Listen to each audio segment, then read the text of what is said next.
Okay. Check. 1 2 1 2. I think we're good.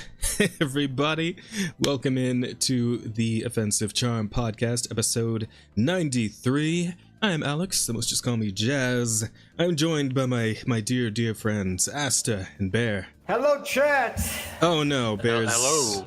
Bear's thing is already breaking. Bear. I am big. You are big. And the thing's already breaking. God damn it. Hang on. I turn off some of the other Foogies. Would that help? No. We knew it was gonna happen. Yeah. It was premeditated, you know, written in the stars. I'm doing my best. Also, hi Villain, welcome in, buddy. Yeah, but here we are. We had a little bit of some hiccups here along the way because unfortunately Emerada is not going to be able to join us tonight. She is not feeling well because of her female biology. So we're gonna have to just go ahead and do the show without her tonight. But that of course means that we needed to figure out how to do the show without her tonight because as you guys may know, there are we had Rada kind of running the stream from her end to avoid some technical foibles here and there that we've been having on my end. But without Rada here, I'm having to host the stream again, which means that there may be a few hiccups here and there. Apparently Bear's Fugi Link is going to be one of those, but hopefully it'll be okay for the most part. But that aside, questions, guys, you could ask them and we will answer them. The Q&A is up over on the YouTube side, so if you guys want to ask anything, you can send those questions in.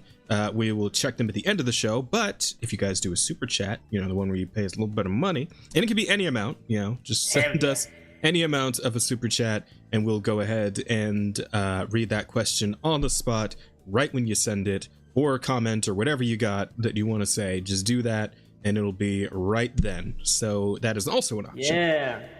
Except if it's like something very like embarrassing, then it needs to be like at least $50. You know? Well, yeah, it doesn't have, maybe 20, at least 20. We'll start there and we'll go up. You're too lenient with chat. They don't deserve. They don't deserve your mercy. Hi Temp, good evening. Common Discord and OBS problems, typical stream stuff, stream scuff, Yeah. yes, indeed. But we're gonna do the best we can. But let's see. Aside from that, no, actually, I guess that's kind of it. Really, we could tell them about the questions. We did our intro. You guys introduced yourselves. I introduced myself. Yeah, I guess yeah, it's just that'll do it, I suppose. Everyone, though, do wish Rada a speedy recovery. We want to get her back as soon as we can. But she will be out for tonight. So it'll be just us three, the boys, the bros. The bastards. Boys night. I mean, I kinda. You know, if you're using like the old English definition, yeah, I suppose I do qualify, technically. Flamau. You ditto, actually. So.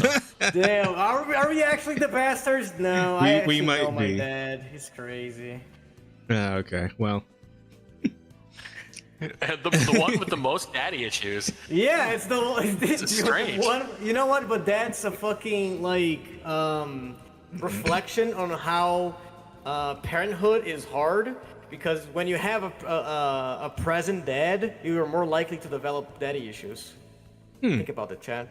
Before you have children, think about that shit. I mean, would like the abandonment of the father not also count as daddy issues though? It would, but if your dad's around, like abandoning your child is one fuck up. Like when your dad is around, he has like multiple opportunities to fuck up your development. You know, that's why you have a lot of different issues, not just abandonment. In one, No, guys, you and I we have father issues. Asta has daddy issues.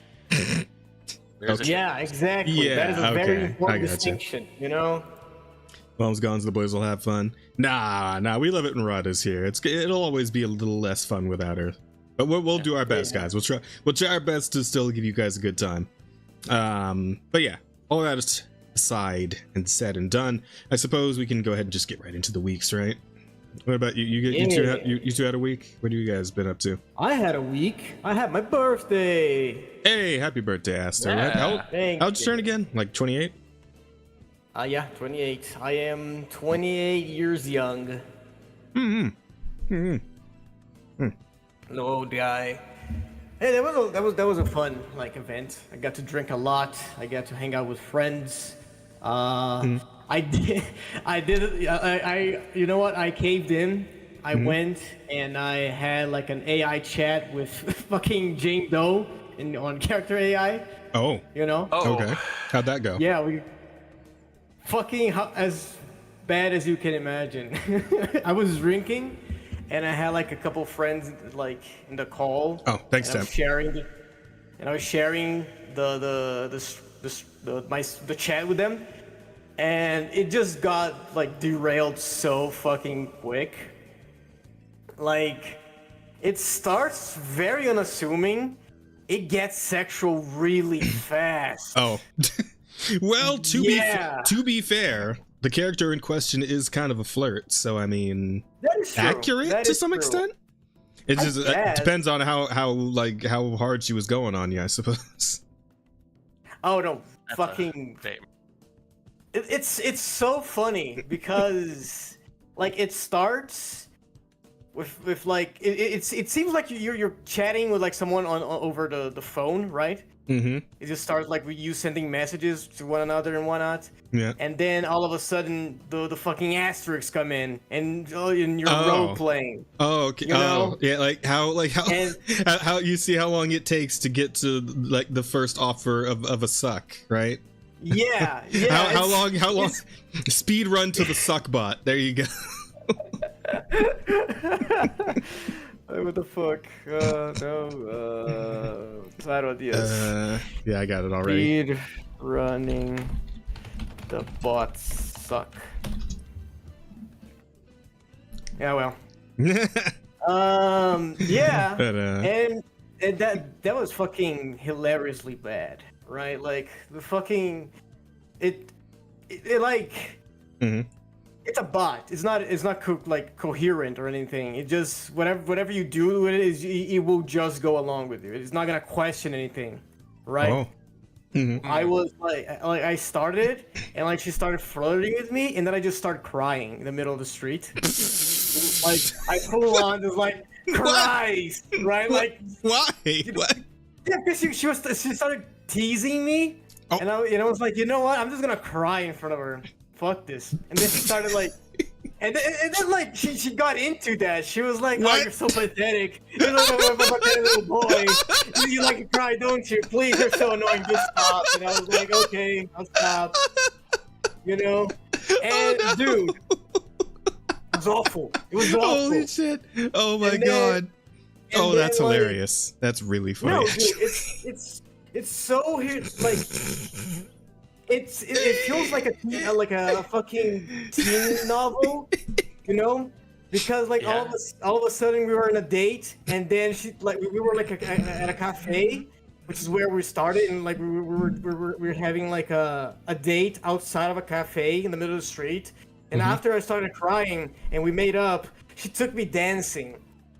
Right, and then we had like a dancing date somewhere nearby the cafe, you know. And from there, things started to get sexual, and she took me to a room. I don't know which room she took me to, and then like she wanted to peg me, Oh. Oh. and I was, you know, and I was going with it. I was going with it. Yeah, let's see where the fucking. Of course fucking you go. were, motherfucker. You know what? Of course you know I what wouldn't put you fucking off. happened? No. You know what the fuck happened? Goddamn Seth Lowell showed What? up, What? Oh. and he was like, "No, Jane, you should be with me instead." And I was like, "What the fuck?" And then I proposed to her, so she was, you know, like in front of everyone. I just proposed to her, and then Seth pulled out a gun. And from that point, I just started being silly. Like from that point, I just like, you know what? He shoots me, but I have like a totem of undying from Minecraft in my pocket, so I don't die. And then Jane is just like, oh my god, you're alive! I can't believe you shot the love of my life. And then she proceeded to beat Seth with her claws. Mm-hmm. And then we fucking moved to the Maldivas. Because my friend wanted me to take her to Maldivas, and then I took her there, and then we built a life there. Yeah. That's a hell of a wild ride, man. Yes, it's quite a. That was my I sent it in the group chat the highlights. It's quite a fanfic that you written here. It was so fucking wild, dog. Like it was like everybody was drunk, and we were just like collectively writing like a fanfic between me and Jane Doe, you know. Mm-hmm. And that shit was just hilarious, you know what? And like I can honestly though, like I can see why so many like fucking teenagers like this kind of shit, right? Because you know, she just goes with everything you say, and she's like, it's super fanficky, you know. It's like because I think it draws out of like websites like fucking AO3, right? Mm-hmm. Like the stuff that she says, it's so corny and so like fucking. You know what I'm saying, like right? Like you get the vibe of the kind of writing that I get. Let's see. I get it. I you don't have to explain, please. Like I want to. Can I read this out loud? I mean, at this point, you might as well go ahead. This is one of the highlight messages. Like after I started crying to her, and she just said, "I don't know what else there is to say. I like you and I want to fuck your brains out. But if you rather argue than have sex, that's your choice. Just don't expect me to wait around forever for it," which is super toxic. Could you not do both at the same time? I mean, ¿por qué no los dos? Why can't we argue while having sex? You have a really good point, James. I should have brought that up. Like the kind of stuff that the bot says is just so out of pocket and like it's unbelievable. But it was fun. It was a fun drunk like afternoon. Mm-hmm. You know, would not do that shit again. But yeah, that was my birthday. Mm-hmm. And then I got a bunch of like games for my birthday. Hey. You know a game that I got? I bet you can guess. Oh wait, I got it for you. I'm an idiot. Yeah, you got it for me. Yeah, I got you Bleach. I got you Bleach fighting game. Yeah, you got me Bleach. Was it everything you hoped it would be, Asta? Yeah, it was a lot of fun. Like I didn't play a lot. Mm-hmm. I got like a few hours in playing the main story. Mm-hmm. You know. Yeah. And it's fun. It's very different for like a fighting game because it does this like it's. What's this shit called again? Something Souls, right? Yeah, it's Rebirth of Souls. A Rebirth of Souls, yeah. Yeah, there it is. Like it does this thing where it makes the fucking 3D arena with Super Smash Bros. Mm-hmm. You know, in a sense that you got like the regular anime stuff where it's like this 3D like circle that you guys just fucking beat each other up. Mm-hmm. And it has this mix of like you're facing your enemy forward, but at the same time it's like on the side. You see like how it's like they are to your side. It's fucking Ninja Storm. Yeah. But like that is really like any anime arena fighter in like the last 5 years or so, like the fucking Jujutsu, no, not Jutsu, like My Hero Academia, one's Justice, Jutsu, 1 and 2, yeah, fucking Demon Slayer, like looked like this. You know, they all do this shit now. Yeah, no, absolutely. But like here, like my experience with fighting games are like Guilty Gear and. Or like Sparking Zero, right? Which were the last two. How come we never fought in either of those? Fuck. I don't know. I don't know how. I remember. We should. I think it'd be fun. Yeah, we should. I remember when it released, I was talking with Jin about playing it together. Yeah. Because we were both like on the hype for it. Mhm. But yeah, like Wait, for Fighter Z? No. Sparking Zero. Yeah, I actually did fight with Ginny with Sparking Zero. She actually took most of the matches. Real good at the parry timing, like the counter timing. Yeah, that shit just. I played that with Powers. Remember Powers? Yeah, I do remember Powers. I didn't know he was still around. Yeah. Holy shit. I mean, he is. He changed like his whole thing. Oh shit! And whatnot. I should check in with him sometime. Yeah. Oh, that's cool. And I like the ground destruction effect there. The environment destruction shit's good. Fun. Yeah. And the thing about like those games is like Guilty Gear is like one dimension and it's 2D and this is more like 3D arena fighting. Yeah, exactly. But the thing is, you kind of see it from the side, so it kind of fucks with your brain because if you want to go forward towards your opponent, you have to like push the stick up, but weird. like you want to go sideways. But if you go sideways, your characters just start circling each other, you know. As all fights, you just circle each other forever. Yeah. And it's fucking like getting the hang of the move has been a little bit tricky. Mm-hmm. But other than that, it's really fun. It's really good. It's not super combo heavy. It's just like mash buttons and try to get the combo and like encounter your adversary as many times as possible.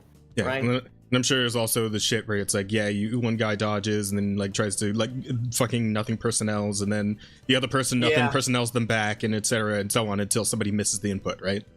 Yeah. It's most like that because it's not like it doesn't have like a lot of like hard combos to get. It's just like square, triangle. Yeah. L2 triangle for special moves and stuff like that. Yeah, like the arena fighters are never gonna be like real fighting games, right? Where it's like you gotta like actually do directional inputs. You gotta like press buttons in the right order with good timing and all that shit. Although even that's kind of like going away, and even like, in most what's it called? In most like the typical fighting games, like your Street Fighter, your Guilty Gear, your Tekken, like now they're all like implementing auto combo systems now for people who don't want to fucking learn a whole textbook in order to play a character, which I get I do get on some level. And honestly, whenever you're talking about the people who like play fighting games the old school way, right, like know their inputs and shit, they're still gonna absolutely body you if you're using auto combos and whatever. But it's very much not like an advantageous thing to use auto combos. No, not at all. But it is nice for like people who like still want to like they see the cool fighting game and they want to like be a part of it. They want to get into it, but they don't really have like either they don't have the mind for it or they just don't have the time to learn, right? So, but they still want to get into it and like get their money's worth. So you can get in the auto combos and they can still have some fun with like lower to mid tier gameplay. Like they're not probably not going out for tournaments or anything, but they're still having fun. Oh no, but like. Let's be real, like, most people playing fighting games nowadays, they don't even play, like, competitive online, right? Yeah. Like, for example, Sparking Zero, I only play, like, friends. I never, like, even went through the online match, if it not for, like, going into a specific room to fight, like, Powers, for example, right? Mm-hmm. So, like, this game, I don't even plan on touching the fucking online. Also, quick question. Since you are somebody who knows Bleach, just the kind of neither here nor a bit of a non sequitur, but like between these two characters on screen, who actually wins this fight? Out of curiosity. Yoruichi. Okay, like easy, like handily. Handily. Like it's not even close. She's literally Soifon's teacher. Like Soifon is like a baby compared to Yoruichi. Oh, okay, gotcha. Yeah, this is. I mean, don't get me wrong. Soifon is still like pretty strong. Mm-hmm. She's I would say she's like one of the not one of the strongest, but she's like a higher end of the captains in the character. Like she's on the higher end rather than the lower. Gotcha. Yoruichi is like just an absolute legend. Like the stuff that she's gonna do this season. Oh my god, the stuff that she's going to do this season that's coming out this year. Oh my god, I am so hard for that. Very excited. Excited for new anime. All right. Yeah, what's up, Bear? I was so fucking moving. Just listen to Asa and how hard he is for his anime. Hey man, I've been trying to get back you know? into some anime watching too on my end. I've been trying. Oh no, I want to get into like a lot of anime. Fucking I'm still Chainsaw mostly a Man, manga reader at this Jujutsu point, but Kaisen. Yeah, no, I need to get into all of these because all of these are coming out like right now, and I need to get back to it. But the shitty thing is I'm Brazilian, right? Yeah, it is the shittiest thing about you. Yeah, it is the shittiest thing about everything about me, right? Because fucking damn, bro. watch anything, Crunchyroll fucking sucks. Amazon doesn't have nearly as much anime as in America. I can see where this is going. I think I can help you later. Maybe behind the supermarket later. I got some stuff I can sell you. Okay. I got to play. Bro, I know a guy. All right. I know a guy, bro. Yeah, I'll help you out a little later on. Yeah, because like that's literally my only option, and that is like so inconvenient because I have to like watch it on my computer, which is not as comfortable as like putting it on my TV, for example. You know, like sitting there. Yeah, no, that's legit. Yeah. Well, I So, mean, like, hey, if you get yourself an HDMI cable, you could watch it on your TV. I mean, not really. What do you mean? Because I'm assuming your PC is like a desktop PC, right? Not like a laptop or something. Desktop PC. Yeah, I mean, well, you could still move the fucking the PC itself closer to. It is. But I'm just saying you could downstairs to connect it on my. Oh, you don't have PC. like a TV. Oh, you have like a TV in your room. Okay, gotcha. No, I only have my monitor. My monitor is not small by any means. Yeah. I don't remember how many like inches it is, Mm. but it's still like not a fucking 45-inch, which is. I'll be honest. I will just whenever I sit down and watch anime, I'll just do it on my monitor. Because like this is where I'm like I have a fucking flat screen like 4K TV in my living room of the condo that is mine that I can move around as I please, right? I have that TV. I could go use it at any point in time. I just never actually feel like doing so. I'm more comfortable here just sitting at my desk and just like chilling and snacking on something. I have a bad back and hemorrhoids. I cannot sit still for fucking too long, I mean, it's a comfortable chair I got right here. It's solid. It's comfortable. Mine used to be. This one is not as good. Fair enough. Not as good, but yeah. So like, I need a fucking way to watch stuff either on my bed or downstairs. Otherwise, it's too much of a hassle, and I don't want to watch anime that often anymore because of that. But I really want to watch Bleach. And I really want to watch like Jujutsu and Chainsaw Man that are coming out. Gotcha. Okay, I'll tell you what. Is it a smart TV? Yes, it is. Okay, well, if it's a smart TV, it probably has like a way to just access the internet, and then that thing I'm going to show you later. You could still just find that website on the TV itself, and then just do that. Okay. You're not gonna put a fucking virus on my TV, are you? No, I'm not. Okay. There might be some pop-ups and shit, but just get a pop-up blocker. You'll be fine. Okay, that's fine. But yeah, this is about Bleach. I'm having fun. Like, I really like fighting games. I just hate competitive games. So like, yeah, because losing sucks. Yeah. Losing sucks, and I'm not gonna be a sweat that's gonna do this fucking thing 8 hours a day to learn all the combos. To actually fight like people you run into online.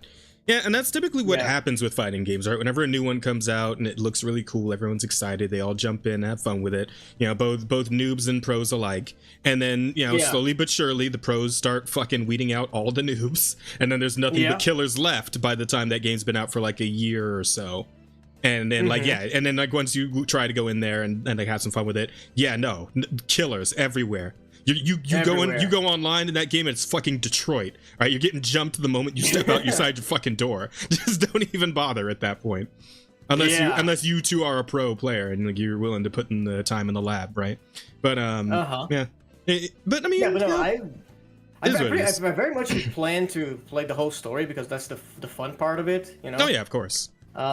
This game has like side stories that are exclusive, like secret missions and whatnot. You know? Oh, so kind of Which like Sparking I Zero. heard is really fun. Yeah. You know? Which, Well, I mean, which is what I did with Sparking Zero. I played the entirety of the story. I played all the secret chapters, all the secret missions, and then I fell off because, you know, people didn't want to play with me no more. I mean, hey, I'll play with you anytime. Just let me know. Yeah. And another thing that, like, gets on my nerves is that fighting games, you don't unlock characters anymore. You have to buy them, you know? Oh, Yeah, yeah, there's that. Yeah. And then, like, every character they release is just the new meta, right? They're gonna fucking power creep the rest of the roster to Ash.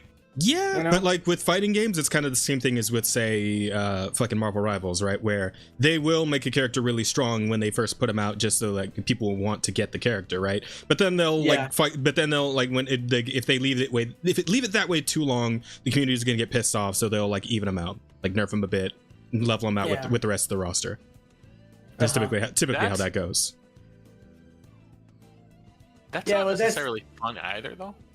I know, but that's just how it goes, because they're trying to sell the product these days, because it's not just an unlockable. Absolutely. So yeah, but again, the product is like a $20 DLC for a $60 game, you know. Yeah, well, I mean, okay, you're talking about like a season pass or a single character here, because I think the standard for like one character for fighting games these days is about $5 or $6. It depends, right? That's like an average. Some go higher, some go lower, but. No, you're right. Like that's what about the pricing for this game is. Like the season pass is $20, and then like in each individual character, it's like $5, $6. Yeah. So in the long run, you save like a little bit by just getting the season pass. And if you're invested enough in the game, you might as well do that, right? But yeah, because they release fucking 5 characters per season, you know. Yeah. So you save like $5 by just getting the pass or whatever, or $10, whatever. Yeah. Mm-hmm. Yeah, I think you also get some stuff with the pass. So like you see, you kind of like it is more worth it to just buy the pass, you know, which kind of sucks because it's just incentivizing you to spend more money. You know, I don't think I'm gonna do that for this game though. I think I'm just gonna get to the story, get the characters that I like maybe, because like they're the Yoruichi that we saw in the first fight. That is a exclusive character, you know. Like there is a Yoruichi in game. What do you mean exclusive? Like you have to buy her. Oh. Yeah, she's a season pass character. So you have to buy her individually, or the season pass that she was in. You know. Didn't the game just come out? Aren't they already? I think it came out like for a while now. Is it? Oh, I thought it was still relatively new. It's like how they already. Like if she came out that soon after release, I figured like they just put her in the fucking initial roster then. It came out on release. Like she's the first. Yeah, that's okay. That's fucking bullshit. That's garbage. Like whenever it's the DLC that releases with the game, like no, that character was in the game and they carved her out so they could charge you more for her. Yeah, that's she's like the season pass, like the ultimate edition kind of. You know? And of course they did that because fucking it's Yoruichi and everybody fucking loves her. She's crazy popular, right? So they know you'll spend the money if you're a person who likes Bleach and bought this game in the first place. You're gonna spend the money for Yoruichi. Of course you're gonna. Yeah. What do you mean? Of course you're gonna. Yeah. And the first it's not the season pass. It's the ultimate edition like of the game. And she comes with her and Hitsugaya, which is also another stupidly popular character. Right. You know? So I recognize the name, though. Like, I can't put it to his face at the moment in my head. It's the white hair child that has the ice dragon. Oh, I remember him. Yeah. Okay. Yeah. So, like, it's bullshit, but... It is. You know... Absolutely. She's hot. She's wearing, like, a leotard. I gotta, you know... I might end up buying her at the end. Sometimes a man's got to do what a man's got to do. Fair enough. A man's got to do what a man's got to do. Yeah. It's a fun game. I like that what they did. That is just it's not just fighting. You know, you have like the stocks and the transformation mid battle. You know, you can't just select a Bankai character. It's getting as close to an actual anime fight as you can in a fucking fighting game. Yeah, exactly. Right. Like. But yeah. Thank you, Jazz. This was a really nice gift, and I really appreciate you getting for me. Happy birthday to you, my friend. Thanks you for all the help that you give me all throughout the year. It's much appreciated. Of course. And let's keep helping each other throughout this new year. Absolutely. Other than that, I also got Sushi Ben for my birthday. Sushi Ben? Yes, it's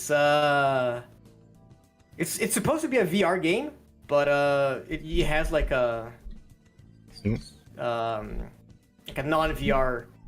gameplay, you know. It's this indie game. Oh, I've seen this. Yeah. Yeah. It's an indie game where it's like you move to this new town and then you start working for this sushi place, and of course it's falling apart, and you have to, you know, do the fishing. You have to talk to people. You got to bring in customers, and you have to build your relationship with the customers. And as you build relationship with the customers, you kind of get to date them, you know. There's Mommy. Yeah, I've seen this character a lot. She's in a lot of the promotional material. I can only wonder why. I cannot. Yeah. Can you guess a reason?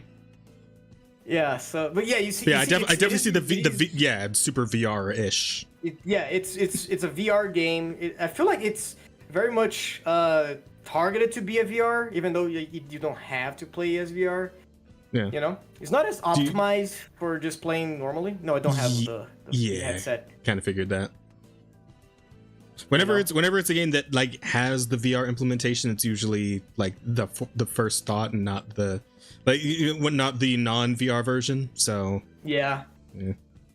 Which, you know, kind of upsets me because I really enjoyed this game. Like I've been watching. Yeah, I love the vibe developed. of it. Like the aesthetic's great. It reminds me of, you know what it reminds me of? Reminds me of fucking. It looks like Mega Man Legends. Okay. Yeah. I can kind of see it.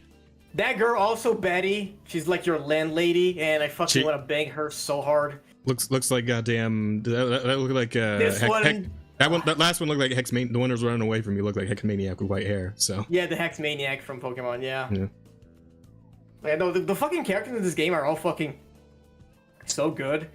There she is. Look how cute she is. It's adorable. Right? And then you have this little fuck that follows you around and is your guide. You know? You're like a... Bro, there's a bit in this game where the first time you beat the lady boss... this might be a spoiler. I don't know if I should tell. I think this is probably a niche enough game you don't have to worry about it, but it is up to you. Yeah.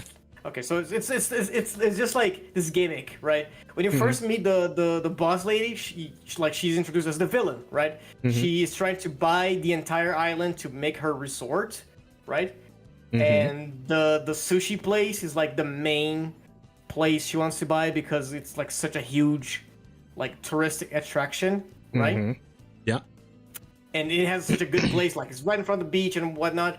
And then she comes to talk to you while you are in the fucking sushi, and she's like, "Oh, so you're the new consultant that's gonna like prevent me from buying this place." And then you have two options. You have the option to be like, "Yeah, that's me. I'm the new expert. I came here to save this place," or you can ask her if she would hire you instead. Oh.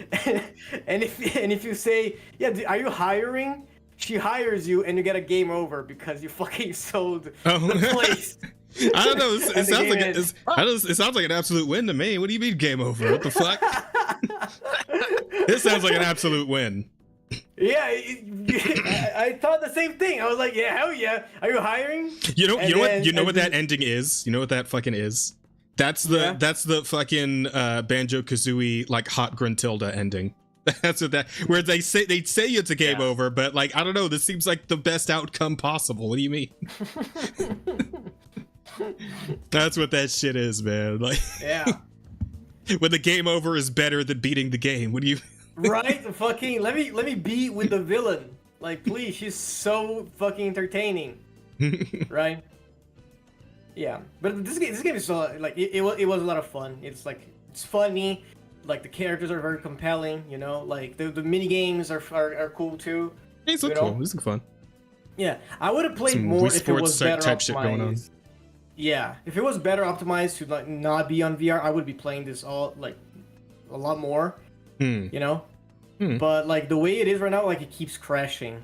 You know, where like it's not even like the game crash. It's just like it tells you to do something, but you can't do it because your character is either stuck or the NPCs teleported somewhere and away from your reach that you would have reach if you were in VR. You know. I just, man, I want to see a like. I want to see this dev specifically with this same style do like a fucking like a spiritual successor to Mega Man Legends or something, or like a platforming game or something like that, man. Like, damn, I love this art style. It's great. It's so great, right? Maybe I'll give it a try. Like if it's possible to play because I do have a Quest 2, so you know, I do have a headset I could use. So if I can get this on that, yeah, maybe I'll give it a shot. I'm assuming it's only on Steam. I'd have to like connect the fucking headset to the PC to get that to go. Because I've never actually tried that. Like whenever I use the headset, I just like buy games off of the store that's in the headset itself. I never actually tried connecting the headset to like Steam. Steam, okay. So I don't really know how that works. I'd have to look that up and figure out how that works. But but I don't know. Maybe it is in the store. I don't know if it's only on Steam. But I know it's a very new game because like I was like following the development on it on Twitter and whatnot, you know. Yeah. So maybe if it's not on the Quest store right now, like it might come later. Right. You know? I gotcha. Yeah, really fun game, really wholesome, very funny, and very story driven. You know. Alrighty. And it's just one of those cozy games you play just to like do fishing, do archery, do cooking, you know, talk to people. I remember they saying something about being romance options. I don't know if that was true, if they actually are. You can go on dinner dates with the NPCs that you help, right? Oh, that's nice. Yeah, but I don't know if like how those relationships develop. You could say. Guess you'll have to play more and let us know. Yeah. Yeah. However far you can, however much you can do with your current situation, but just try your best. Yeah.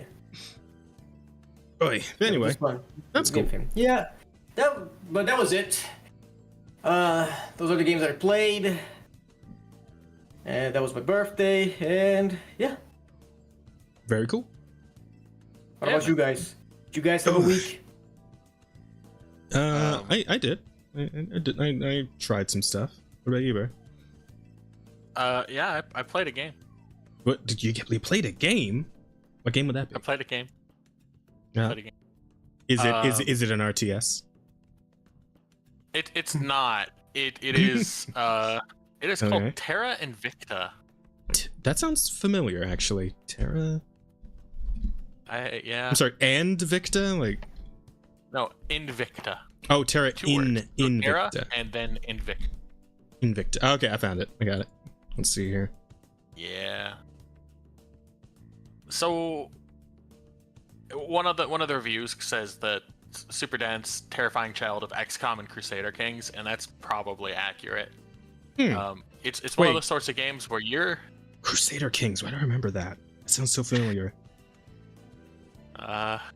No, wait, I'm thinking of a different game. Never mind. I'm thinking of your cousins and your sisters, kids.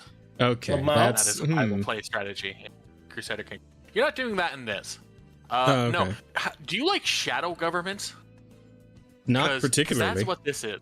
This is the shadow government. Like fucking Shadow Money was their gang? Like the Illuminati. Yeah, I was gonna say, it sounds like you're referring to the Illuminati. Yeah, that's an option. You can play as them. You can play as the Illuminati in this game. That is They're called the Academy. Oh, hey, look, Asta Brazil. You can play as Brazil. Let's go. You can play as Brazil. You are not playing as any individual. The big thing with this game. You are playing as one of 8 different factions. And those factions range from what is effectively the Illuminati, what is effectively the Jews, where they're super interested in business and money. Okay, that was a fucking 180 you took on us, but sure. I know it sounds silly, but no, it's fine. It's fine. That's the best way. Yeah. Where you're just a business conglomerate and you have fingers everywhere. You're George Soros. We'll go with that. Okay. All right. Fair enough. It's still really funny though. The Jews. This is the J moment. Oh fuck. Such a J moment, dude. You don't play as oh fuck. The Jews TM. The Jews TM. No, hold on. Oh fuck. You play as a group that's just interested in getting the fuck off of Earth. They're like, I'm done here. I want to go into the stars. Yeah. See, but the big thing about this game is that you're dealing with one of these shadow governments. At the very start of the game, you find out something very important. Is that we are not alone. And we are very, very not alone. Because they landed. They crash landed. Oh, so that's the XCOM part, I'm guessing. Yeah. And so the other 4 organizations are Humanity First, which are the Based. extremist anti-alien group, and it doesn't matter what they're here for. We need to kill all of them. Damn. Okay. I mean, I'm still gonna say based tentatively, depending on what the aliens are doing. Is a little less extreme. They're like the aliens. I mean, anything that can get here is better than us technologically. We need to be prepared, and that is true. Figure out how to push them out if need. So if need be, okay. Understanding. Yeah, I'm with those guys. There's then. the Protectorate, which has that same basic mindset. It's like, yeah, they're better than us. How do we surrender the best for us? Like, how do we give up while still maintaining as much of our shit as we can? So the Protectors are kind of little bitches. Yep. And then there are the ones that are, they've watched too much of that kind of anime, because they just want to bend over backwards. However you can possibly submit to the alien. There you go. I think you were they just on screen as you were talking about them. Yes. Yeah, there you go. Where's her chin? Called the servant. It's a well, Leader Judith Howell. Kind of there. Hattiesburg, Mississippi, United States. Okay. And so you're playing as one of these shadow government. You kind of trying to gobble up different parts of the Earth and prepare yourself and prepare the Earth for how you want to deal with this now external threat. And the aliens go from just like they've crash landed here to they've now are crash landing all over to you are seeing them build bases out around Jupiter and the Kuiper Belt. They're coming. They're amassing. Yeah, resistance all the way. In fact, I'm actually leaning more towards maybe the fucking the first group, the fucking kill 'em all group. First. Yep. If they're building bases and shit on planets around your planet. As Hitler? What? Wait, what? Was that not her name? If the story go back to like 2 seconds. Ash Hiller. Oh, Hitler. Okay. No. Ash Hiller. My fault. I saw the thumbnail and like it's small. Okay. No, you're good. My screen was small. No, I get it, man. You're okay. You're good. You You're good. Play like the former painter and exterminate all of the undesirables in your country. You can do that though. I mean, yeah, you have the Jew faction. I'm pretty sure you can very much do exactly that. I think if the aliens are starting to build bases of operations on planets around your planet, then at that point they're already planning some shit. All right. I think maybe we got to go full nuclear at that point. And that's an option. You can build up your nuclear reserve. Okay. Nuclear stockpiles. Yep. You can build your armies, build your navies, etc. Those are all various options that you can do. You very, very quickly come to find, and this isn't a spoiler because this is very early research. They do not come in peace. Yep. They have missile batteries lined up. Humanity first, all the way. Fuck them. Humanity first. Yeah, and you like I said, you're as a shadow government, you're trying to prepare Earth, prepare yourself. There's no good guy. Humanity first is great. It's anti-alien.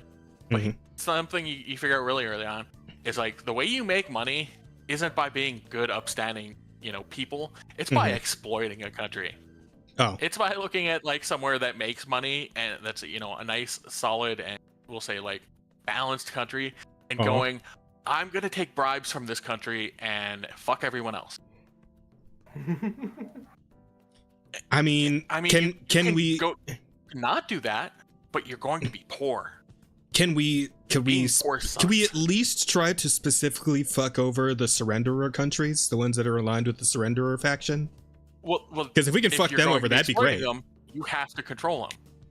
Ah, that's true. Damn.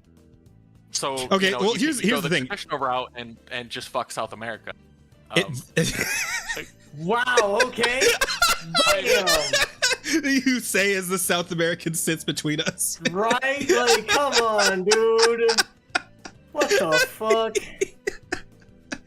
Okay, so at that point, I feel like when you're humanity first, you're essentially going the fucking Warhammer route.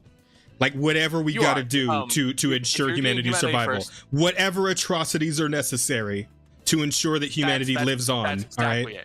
All right. And you will commit atrocity. We will put a human brain into a computer console to power a door or something. Like fucking whatever. Who cares? That might actually be an option. I haven't quite figured that out yet. I'm getting there though. Working on the human brain interface shit. All right. All right. Yeah. But it's a lot of looking at numbers and a lot of like decisions. Like make a decision here and it'll affect you down 20 hours from. I've now put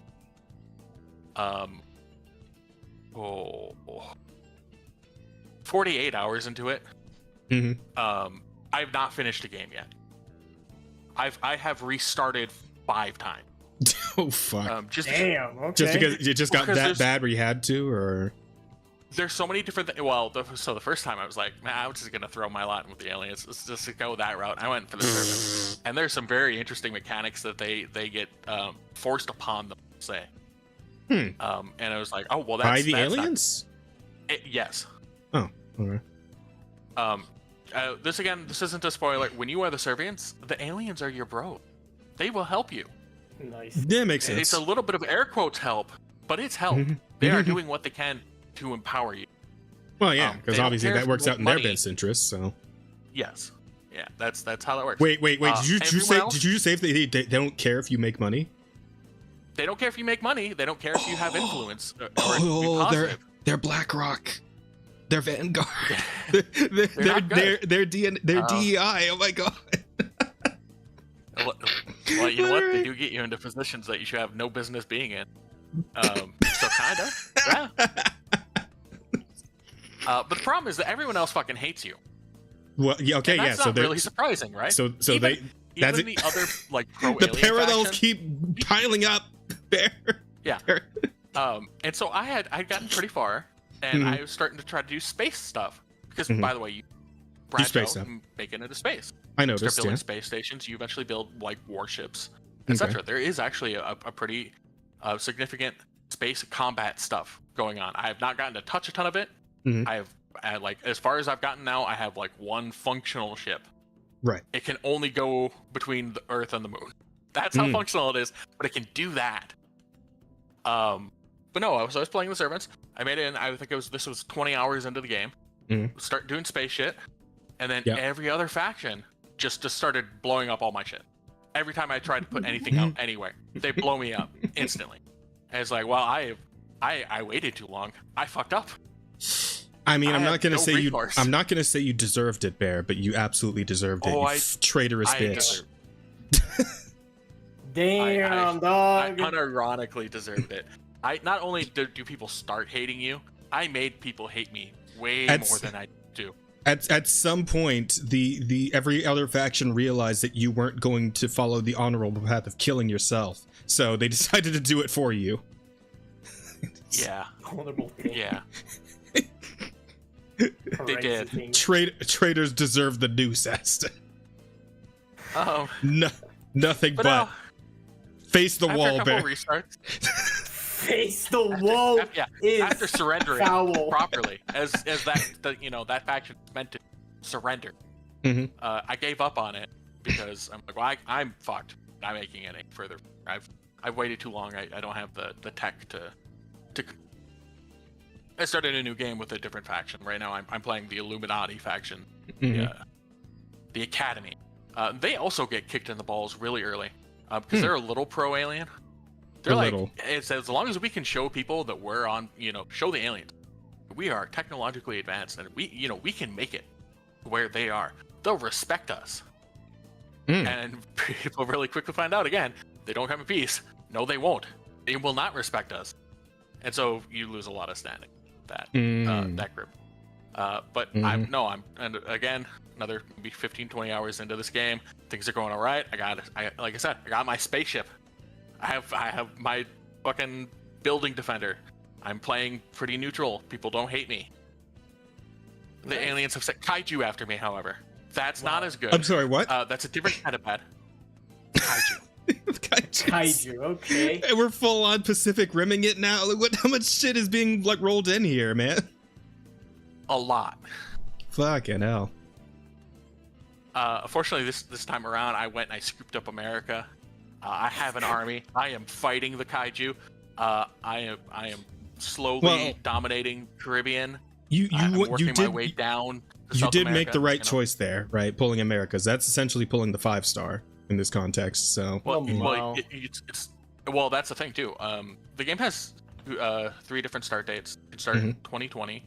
Yeah. 2022. 2026 or 2070. The 2022 and the 2026 are all the GDPs, all of like the current wars, etc. All those are perfectly modeled into the game. So you start if you start with the 2 earlier starts, like the Ukraine war is going on. Oh wow. We're just the earliest one. We're still in a recovery economy from COVID. Wow. Damn. Okay. It's America really is the right choice. For like instant power and stuff. However, I'm currently dealing with a very aggressive European Union that has gobbled up. Yeah, don't worry too much about that. The immigrants will get them. Just give it a couple more years to be all right. They got the immigrants. They're starting to pull in pieces of India. It is, like I said, really well modeled. Oh man, but then Twitter will or the UK will release Pathways, and then Twitter will get Amelia, and the UK will rise up again, and it'll become. Oh fuck! I just like imagine like do fucking like Twitter trends impact the gameplay like. It does happen. You will occasionally get in an event where it's like popular support has gone against this group or that group, etc. That's funny. Okay, all right. Yeah, that's pretty interesting. I mean, it definitely sounds like very involved, and I mean, just looking at it, it's clear that it's very fucking involved. Good lord. Seems like there's a lot of shit to keep track of, man. Like, is your head hurt? You good? A lot. It's a lot of shit to deal with, but it's also crazy. My head hurts looking at this shit, Asta. True. Once you start going, it's one of those games where it's like, all right, I'm done. I'm gonna be done. I've got other shit to do. Just go one more turn. We'll see what happens. I just want to see that one more turn. And then it's like 3 hours later. You haven't had anything to eat or drink that day, and you're kind of like starting to shake in one hand, and your eyes. Wow, twitching. yeah. And it's like just one more turn. It's very addictive. Very fun though. I'm trying to think of like what game has done that to me, and I feel like it's usually one of those ones where it's like you're like building shit, like a kind of like a survival sim of some kind, like maybe maybe Terraria or fucking Hell World or something back when that first came out. Like just like it's like if I keep at it a little bit longer, I'll be high enough level to craft this thing that'll let me capture this pet or fucking dig deeper or what, all that sort of shit, right? So yep. I understand that feeling. I do. Now I will say the game is $40. It's brand new. It came out January 6th or January 5th out of early access. I would say at 40 it's actually worth it. I think even a single playthrough, hold on, I'll be right back. You didn't have to restart or anything. I've been told takes around 80 hours. Okay. You will not spend 80 hours your first time through. I pretty much can guarantee that. It's going to be a lot longer. And then there's a lot of replayability because there's a lot of, like I said, there's 8 factions to choose from, and they all play there's like similarities, but there are systems in play that will make very different. And so I would say, if you really dig it, probably going to get something like 200 to 300 hours out of this game. So at $40, I'd say it's totally worth it. But it's probably going to go on sale too for, a very solid AA game. Also, it's kind of pretty. I think it's pretty. I'm running still my potato video card and stuff. It does not require much to run. That's nice. That's always good. That is always good. People prefer when the game is not incredibly taxing on their setups, which not all game devs are privy to that inclination these days, as well. I'm sure we'll get into a bit later. But yeah, I mean, it looks all right. Visuals are nice. I would say. And the last thing I suppose is I did say there's a pretty involved space combat thing. There's also a pretty involved shipbuilder. The entire time you're getting all sorts of different researches for like different kinds of drives, different kinds of reactors, or if do you have like? Oh shit! Was that one of the aliens? I just saw it. I was like this whole video. I was looking for one of the aliens. Like, yeah, there he is. He looks like one of the fucking. He looks like one of the elites from Halo. Yeah, he's kind of That one is a Hydra. She's kind of got a little more of a Cthulhu face, but there are several different species of sapient aliens that you deal with. Oh, okay. They're rolling around with. And they're not like fucking with each other at all, or they're all part of the same faction. Oh, they're all aliens. Okay. It literally is a Halo situation then. Yeah, it's one of those sorts of situations. Oh, okay. What I was saying is, shipbuilders very very in depth. Like, you'll be looking at different radiator types to figure out which one you want to use in your ship, because it's this deletes that much more heat, but it weighs that much more, and so you kind of have to weigh pros and cons for a whole bunch of things. Min-maxing, yeah. Okay. Yeah, you get to min-max your shipbuilding. So there's that. I know it was always kind of like a big for certain. But yeah, that's what I've been playing. I'm still playing it. I'm not gonna lie, I've not turned it off even during the podcast. I just keep wanting to do one more turn. No, do your thing. You're fine. Just check kick every so often and make sure. But this was my week, by the way. Yeah, no, I figured that. I kind of you said you put fucking 40 hours in already. Yeah. So I would imagine. Yeah, you kind of put in a fucking like full-time job's worth of time into this already. So I kind of figured this would be pretty much the whole thing. Would recommend. Absolutely would recommend. You know what vibe this gives me? Like fucking War, the board game. Yeah. I never played it. Because like they have like a bunch of like rules and stuff like that. But there are a lot of new ones. They have like learn mechanics and stuff to play, and it's very interesting. And I can very much believe it takes like 8 hours to do like one run. Not 8. Like I said, I never tried it myself. I'm pretty sure I've seen it before though. War board game, yeah, pretty sure. I never tried it myself. You never played War? No. I played shit like Sorry, and we played Game of Life and like Monopoly sometimes, and shit like that. Apples to apples. Play, like, Risk? No, we didn't have Risk. We played a lot. We played a lot of the fucking like Disney trivia game.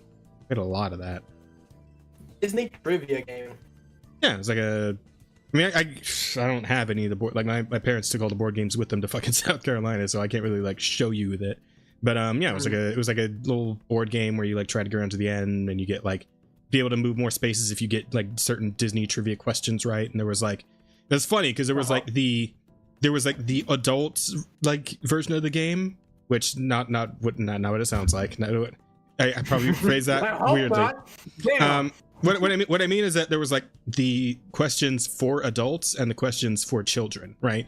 And the questions for children are usually something that's like, oh, what was the name of this character from this animated movie, right? And then like the questions for adults would be something more like, oh, when was this attraction from this theme park constructed? What year? Right? Wow. Shit like that, right? So it's like, that shit is fucked. Yeah, I'm supposed to know that. Honestly, like Even like most of the times we just use the fucking kids edition of the questions because we'd all watched the movies and all, like we knew that stuff for the most part. I mean, yeah. But nobody knew fucking anything about like the all the like the history, like the actual like physical history of Disney outside of the lore of the characters and whatnot. So yeah, who the fuck knows that shit? Somebody does. There are people out there. They really are. They're out there. Mm-hmm. They know these things, and it's kind of concerning. It is very concerning, actually. Yeah, Disney historians do exist. I don't know how I feel about all that. Well, what's there to feel, man? They're doing their own thing, and as long as they're not hurting anybody, except for themselves, I suppose. You know what? You humbled me right now. You're so right. If they're doing their own things, not hurting anyone, let them be passionate about whatever the fuck they want to be passionate about. Yeah. Boy, but if that's it for you, Bear, I got to some stuff. I finally got myself a copy of Marvel Cosmic Invasion, and I played the whole thing last night with Sheep. Me and Sheep. Oh, nice. The entire game last night, and yeah, it's still great. Still a lot of fun. I finally got to try the whole roster.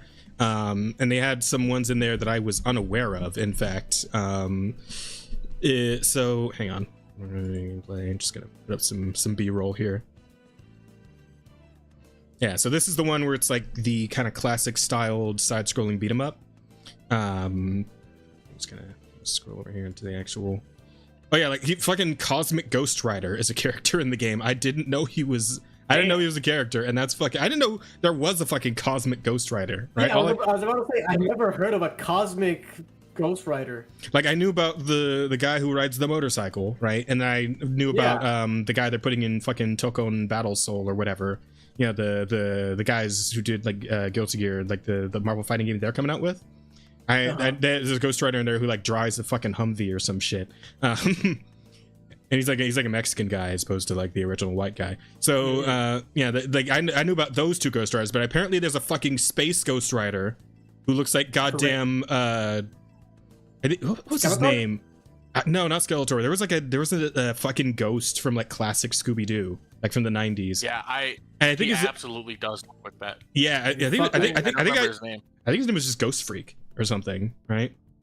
The classic Scooby-Doo do you know? Yeah, hang on. Classic. But so fun fact. Ghost Freak, I think was the guy's name. Cosmic Ghost Rider is Ghost Rider with the powers of Silver Surfer. Of course. I was like low key gonna say Galacta.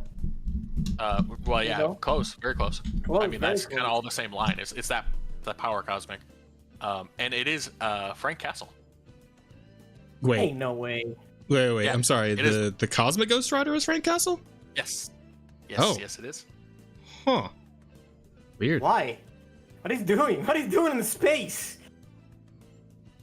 This guy. It's an it was Spooky one. Space Kook is this guy's name. Look at it. Look at this fucking guy. Right? You expected us to remember that? Do you know the name of any of these characters? I didn't. I fucking got the name wrong, as a matter of fact. So, but yeah, this is the guy. This is the guy I was thinking of. Because yeah, look. Scooby Doo. They were like literally episodic. Like they showed up once. Yeah, I know. But like, yeah, but this guy was a classic, right? And he was like one of the old ones. Everybody like people would recognize from like the old '90s cartoon. Like, yeah, he was. He was on the intro. He showed up like he was in an episode, but you would see him pretty frequently. Yeah, and like Creeper, this guy. I remember this guy. The chain goat, the green ghosts. I remember these two. Etc. And so there's fucking million of these guys. But yeah, Space Kook was the one I was thinking of. And like looking at the image of him and then looking back over at Cosmic Ghost Rider, yeah, you see it, right? You see what I'm getting at? Yeah, absolutely, yeah. Maybe this color scheme is a reference for all I fucking know. Castle dies in his universe from Thanos kills him, so he goes to hell. Mephisto's like, you can go back, you can be Ghost Rider. He's like, all right. When he comes back, Earth's already wiped out. And eventually Galactus shows up, a very like near dead Galactus shows up from having his ass kicked by Thanos. He's like, I'll give you my power too. And thus you get the Cosmic Ghost Rider. Oh, okay. So he also has the power cosmic. Okay, so I kind of assume, like, as far as the power cosmic went, I thought it was just Silver Surfer, because he's on the roster as well. You can play a Silver Surfer, and he's fun. But so the way this works, I did talk about this last time when I played the demo. Even if you play like just you, it was just you in the game, you get two characters that you can like hot swap between, like kind of tag style. Okay. And it's pretty fun because like you can chain one combo of one character into the other character's combo, and you can either leave the first character on screen, or you can like hot swap into the second one, right? Oh, okay. I see. Yeah. And if you're like getting like grabbed, like the other character can save you from like, you know, getting grappled or whatever, shit like that. And aside from that, it's a pretty standard beat 'em up. The characters have a lot of variety between them, and some of them are using shit that they had in, like, if they were in like a Marvel vs. Capcom game, like fucking what's his name? Wolverine has like Swiss cheese as part of his fucking like standard combo. Yeah. Spider-Man's like ultimate attack is maximum spider, right? Like he does like in like fucking Cap's got like charging stars is like his running forward attack, stuff like that. All right, nice. Yeah, absolutely. But I discovered, as a matter of fact, speaking of Cap, that Cap is the strongest fucking character in the game, just straight up. Because the reason why is because the way it works is that like every character has their like standard attack button. It's just like the normal combo. They have some sort of defensive option, whether that's blocking or dodging. And then they have a special attack button, right? And that's usually like their like superhero thing, where it's like Storm can throw like icy winds that'll knock enemies down. Spider-Man's got his web shooters. T'Challa has these little like vibranium knives that he throws that like do little vibranium knife pulses. Rocket drops fucking landmines, etc., and so on, right? But Cap, as you would imagine, Cap throws his shield. And the thing about Cap that is different from everyone else is that Cap doesn't have ammo on his shield throw. It just, however long it takes to come back to you, you can just immediately throw it again, right? And if you were close enough to an enemy, you can just fucking spam it, and it hard knockdowns pretty much every enemy in the game. Like every enemy in the game gets hard knocked down from the shield throw. So you can just like bounce them off a wall forever if you want to. And also on the return, Cap's shield will bounce between like every enemy on screen. So what I would do, like, if you have like one other person playing with you, like Sheep was kind of being the frontliner, all I would do is just hang back and throw the shield. And it was like it was so strong. Like I probably could have even done it like without Sheep there, but like the shield is so goddamn strong because there's no ammo to it. You just keep tossing it over and over again because it hard knockdowns everything. Like enemies can't really do anything about it. So it's so ridiculous. I was losing my mind laughing because the shield throw is just so fucking strong. But yeah, we played through the whole game. Lots of fun boss encounters. Some fuckers I wouldn't have expected, like Null's in there as a boss fight. Yeah, and then fucking like what's her name? God damn it, Hella's in there as a boss fight. And like some other fun little some of the fun little cameos and stuff. And, you know, the roster itself is pretty cool. You know, there's some uncommon picks, right? Instead of Captain Marvel, you get like this person who has like her same powers but like also has a sword. Instead of Thor, you get fucking Beta Ray Bill, who's using the fucking Stormbreaker instead of Mjolnir. Yeah, let me just go to the, because the roster here was yeah, and of course you got you got Shulky instead of normal Hulk. Yeah, Venom's in there. Black Panther, right? You see him in games like this typically, but he's in there too. That's fun. And yeah, like as you play through the story, you pretty much unlock every character. Like some of them ended up getting taken over by the Cosmic Invaders, who I don't remember what the fucking guy's name is. Fuck, what's his name? Like the main villain who's like causing all these weird bug monsters to show up on like every planet and, you know, take over some of the heroes. And like even Galactus gets snatched by this fucking guy for a bit before you you and the Silver Surfer manage to like free him, and then he's pissed off and helps you like kill the final boss pretty much. But yeah, yeah, a few of them along the way you gotta like beat them up to get them on your side. Fucking Phoenix, Venom, this one I forget her fucking name, but she's like the Captain Marvel stand-in. etc. She looks hot. Yeah, she is hot. They're all pretty good, and of course, as like each character also has like a leveling system with them.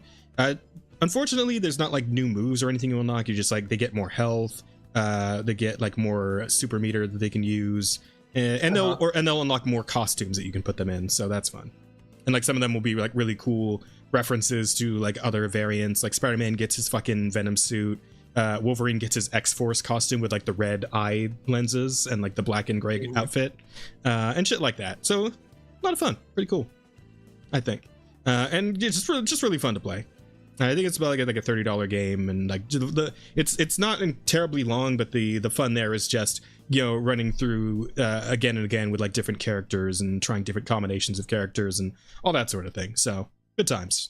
And of course, playing with friends. I still want to play this at some point with 4 people, because like just playing with 2 was fucking absolutely nuts. I can't imagine what it'd be like with 4 people on screen all at once. But yeah, I definitely want to give that a try sometime.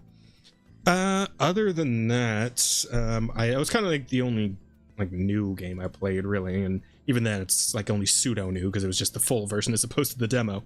But I did read some new mangas. I read some mangas, yeah. So mangas. Yeah. So the first one I read was called hang on. Oh, what do I gas there? Anyway, first one was called apparently the disillusioned party will save the world. All right, and stop me if you heard this one before, but the MC gets kicked out of his party, right? What? No. Yeah. So every other isekai, yes. Well, no, because here's the thing, right? Because that's like it's on the level with isekai and like how prolific it's become with how many like people write stories about that exact situation. But technically, it's not isekai, right? It's just like it is a medieval setting, but like the character in question isn't fucking reviver or reincarnator.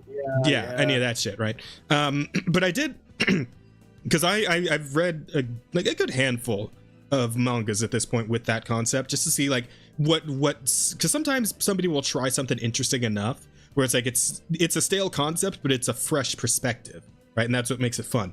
Like for example, fucking I haven't actually started watching it, but I keep meaning to circle back to it. But like the one who did like reincarnated as a vending machine.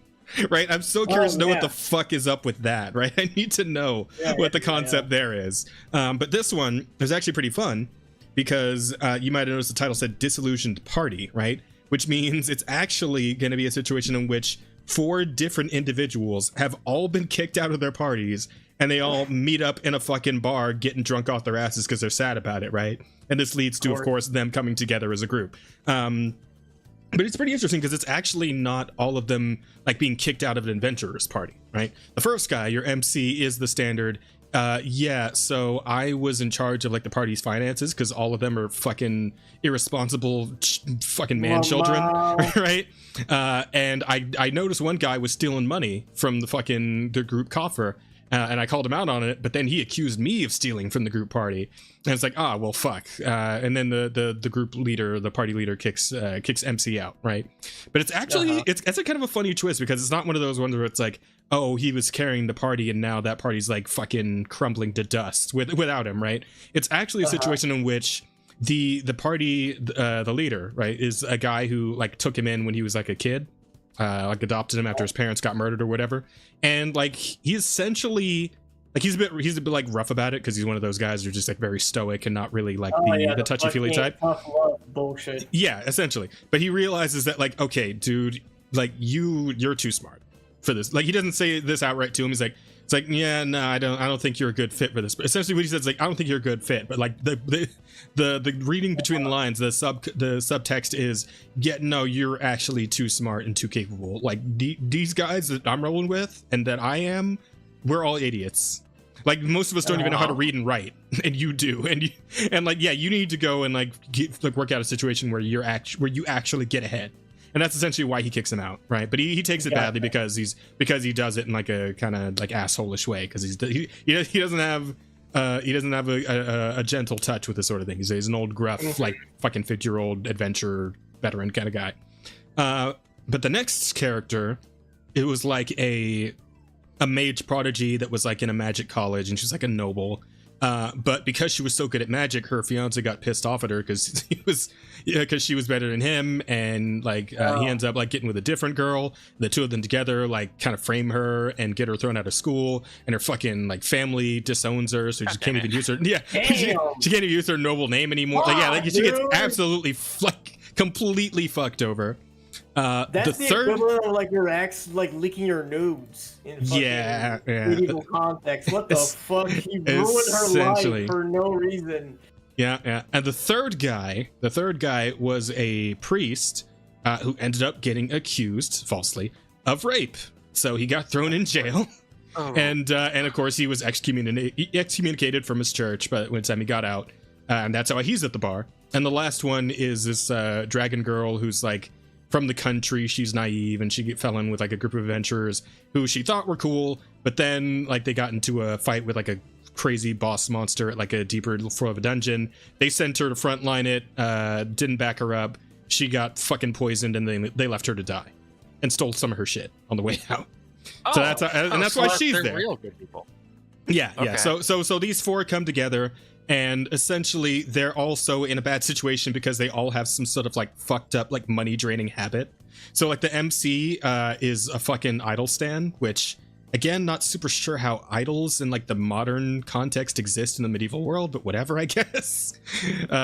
The priest, he loves bitches, and he goes to brothels, and he enjoys the whores, you know.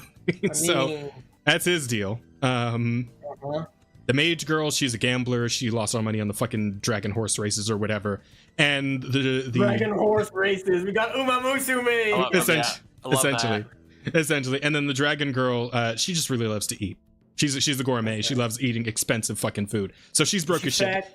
No, she's not. They're all, yeah, and they're all, well, she's still an adventurer, right? And she swings around a giant fucking sword all day. So she gets a lot of exercise. I don't give a fuck. She's a foodie. Make her fat. My fat bitch is never gonna love. But she's an adventurer. You're not gonna be a fat. Like, yeah, because here's the thing. You get fat by consuming more calories than you burn, right? But if you're living an active lifestyle where you're like, this is like an active job where your life is in danger constantly. You're fighting for your life. You're probably burning more calories than you're taking in. So not necessarily. Depends on what she eats and how much she eats. Well, maybe she's a really good metabolism on top of it. Then I don't fucking know. Yeah, but the thing is, you know how many steps you have to justify. You can just say, yeah, she eats a lot, so she has it on top. She doesn't need to be a fucking mortally obese. Just give her a little pouch, a little fupa. That shit is hot. Like that's all I'm saying. That's all I'm saying. That's fine. I'm just telling you. You asked me the question. I gave you the answer. That's what it is. Bullshit. It's the same answer everybody comes up with. It's bullshit answer. Just give me a fat bitch. That's all I ask. I'm not asking why you don't want to give me a fat bitch. I just want to see more fat bitches. All right. Japan is so scared of a fupa. Fair enough, buddy. It is what it is. I mean, hey, you can just go watch fucking what was that? The fucking Elf Son Can't Diet or whatever. Fuck her name. Yeah, no, that fucking anime fucking sick. All the fat bitches you could ever want there, buddy. There you go. But yeah, so essentially this evolves into, okay, guys, we're all broke as shit.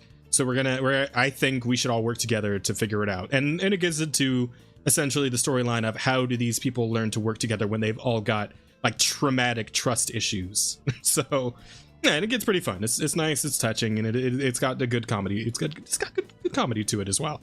So all in all, pretty solid read so far. I'm gonna keep it up with it. The other one is called Smoking Behind the Supermarket with You, right?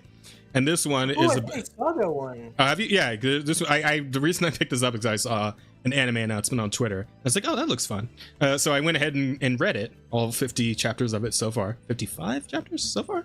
And the story here is that we are with Sasaki, who is a 40-year-old, fucking Japanese office worker drone type, hashtag relatable, all that shit. And his life fucking sucks because his boss is a fucking dickhole who does nothing but yell at him, even though he's trying really hard. Yeah. And the one saving grace in his life is every time he goes to the supermarket, there's this very friendly, bright, smiling, cute girl that he likes to go and like get his get it like check out with when he gets his groceries, right? And that's like the bright spot in his life. One time though, while he's leaving the supermarket, he doesn't see her and he's a little bummed out about it. So he decides he's gonna have himself a smoke, right? Because he's also a chain smoker, or no, it's a chain smoker, but he's an avid smoker. He smokes a lot. No, I know exactly which manga this is. I saw it on Twitter too. Yeah. So he smokes a lot, and while he's getting ready to like do a smoke, someone behind the supermarket suddenly calls out to him, and he goes back around there, and it's another employee that he doesn't recognize, but he's like, oh, okay, fuck it. And this is Tayama, right? And Tayama's like, hey, can I fucking bum a light off you? And he's like, yeah, sure. And then they kind of just start talking, and they're having a nice little chat while they smoke, and yeah, it is what it is. And she's like, she's very what's the word? It's very even tempered, and she's like kind of like mischievous, like she fucks with him a lot.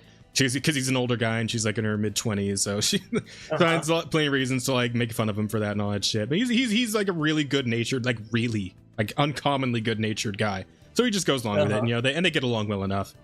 What he doesn't know though is that the girl that he met in the grocery store that checks out his groceries, the bright, smiling, friendly one, and this mischievous, even-tempered girl that he smokes with behind the grocery store, they are one and the same. They're the same person. But she like puts on some makeup and changes her hair, and like he's, I guess, too old to kind of figure it out. So she decides to keep this up, and because she thinks it's funny, and what ensues is a comedy of errors, misunderstandings, and just general silliness, and a nice little slice of life kind of package. So it's fun. I've read that manga, well, most of it up until a point. Yeah, it's a fun one. So I recommend that one too. It's a lot of fun. It's got a great sense of humor, and the characters are very likable. So yeah, that's a good one too. And that's pretty much all I've been up to. Did some reading, a little bit of playing, and that's kind of it. So with that, I suppose we could get into the news. I mean, yeah, we've been yapping for 2 hours. Damn. we have. So what the fuck happened here? Bear, you want to lead this story? Because you're the one who sent this one. CCFPS? Who's this? What happened? So this is actually this is the Rivals drama. Oh. I was trying to find a good like thread for it, but I think they got deleted. Might have. I just saw that like it was on like one of the like Twitter like gaming news channels or pages, whatever, where like apparently somebody was like complaining at their teammate because they switched to like Black Widow playing Rivals, and then they got like they got kicked out of the tournament for it or something. Yeah, long and short of it, this guy Kingsman, very high ranked player, considered one of the best controller players out there, is in this tournament. Grand prize is 40K. Wait, did you say 40K? 40K. 40. That's a lot of money. What the fuck? I mean, I know Rivals is really popular, so I guess I kind of get it. But damn, okay. He's on this team with all these other streamers, and they have this one trick Black Widow. He's trying to be very kind about it. He's like, hey, could you maybe change to something more meta? She proceeds to play the game, and she ends up like at one point like 0-5. Oh. And she's like, could you please change your character? And then the rest of the team just kind of starts ragging on him, bitching about, complaining about him to him, making fun of him for being try hard, etc. Even though they're, I'm about to say, it's like you're making fun of me a try hard when you guys are in the middle of a fucking tournament. Like, aren't you supposed to be trying hard, right? If any place at any occasion for you to try hard in the video game is when you're fucking playing on a competitive level on a stage that everyone's watching for money, for a lot of money. Money, dude. Like, that's when you try hard. Yeah. Yeah, like you're getting the way of the bag, dog. What the fuck? And the way you're describing it, it sounds like he wasn't like really being an asshole about it per se. He was just like, he was not being an asshole. Okay. But he was on a team with all other women. Oh, okay, that explains it. Okay. And he was the only guy. Yeah, he was on the wrong team. I know that sounds sexist, but that's just the way it worked out. Well, okay, as somebody who like works in an environment where the vast majority of my coworkers are women, I get it.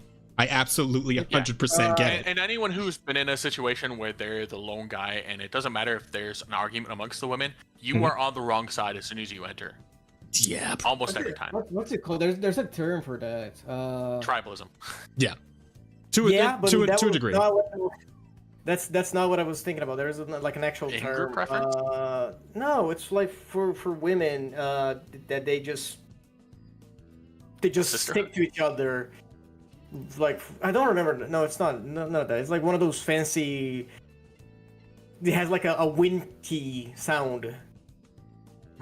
I'm not sure. I don't remember what it is, but yeah, it's that sentiment where you just even if they don't like each other, it's just for the fact that they like are of the same gender.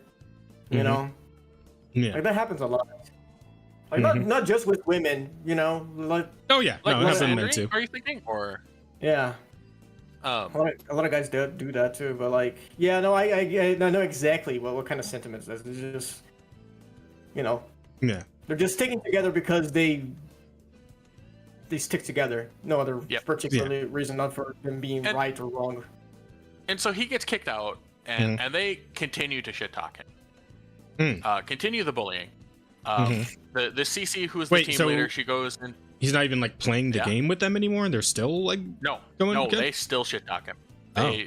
She starts going off in one of her discords, talking shit about him, calling him like basically calling him an incel. So he said he spent he doesn't have social skills, etc. Wow. Christ. Yeah, Kingsman for his sake takes it all pretty well. Like I think he has a little bit of a crash out, I mean, fucking yeah.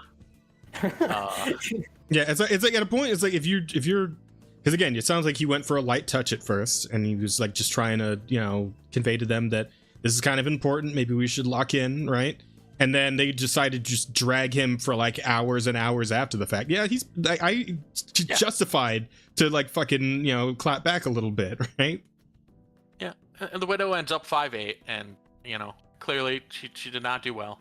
But the whole team's trying to justify her position. It's like, no, she's drawing dive away. She's wasting their resources. Like, yeah, from what I heard, not a resource game. Was like 42-3. Yeah, from what I heard, that like the like after all was said and done, they ended up like 7 out of 8 teams, right? 7th. Yeah. Second to last place. Well. He honestly was the best person on the team from what it sounds like. They should have listened to him if they wanted to succeed. But everyone who sees this is against her, and the rest of them. It's like, no, you guys were in the wrong this entire time. So they're all streamers, so they all start losing people. The CC, who again was this team captain, she puts out this CC started losing apology. CC. Yeah. That's one of the links I sent you. She's got this long ass apology that you don't need to read because it gets fucking community noted. That even after for what she's saying, it's like she's lying here. She continued to bully him. Speak ill of him across social media. CC has a history of attacking other players and talking trash. Okay, so she's just toxic in general. Yeah, she's just toxic in general, and it finally caught up to her and fighting. Yeah. And then she gets community again on the fucking, like, she tried to clarify after the first community note and just yes. And the boyfriend of one of the other girls was apparently whispering into one of their ears like fucking worm tongue.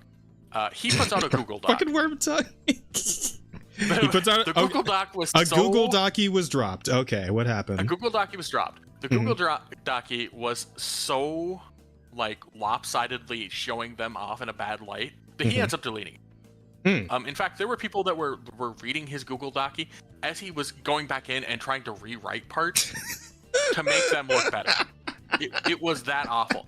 There's a couple clips around of some VTubers looking at it and watching in real time as he's typing out new sentences and trying to claim some shit. But they end up deleting it because there was just no saving. And yeah, so that's what's happening in Rivals. That is rough. So this is CC. The best part about this, 31K this was a tournament that was designed to show off Deadpool. It was a Deadpool tournament. That was the idea behind it. They did not have any requirements for people to play Deadpool, and I don't believe anyone did. It's just the same. It's the same fucking community note. Just like almost every of recent tweets just keep getting community noted to the dirt. Yes. Sorry, you were saying, Asta? Like, if it's a tournament that's, worth money, like, yeah, you're not gonna play a new character. Why would you? No, well, that's what I was saying. If you're gonna make the tournament like to show off a character, then you should probably make it a requirement that that character gets played, especially if you're putting money out there, because otherwise people are gonna play the characters they're comfortable with. So just like every step of the way, it kind of sounds like this tournament was maybe not done the best. Well, yes, but with that much money on the line, it's probably should have. And I've seen other people with the same sentiment. Is you shouldn't be inviting serious competitors and like casual players together to be in these tournaments together. I don't think that that's a recipe for like. Well, it's kind of a recipe for good content after that, but only drama content. Yeah. So this would be it then, the Creator Cup. This is it right here. 18th January. Okay.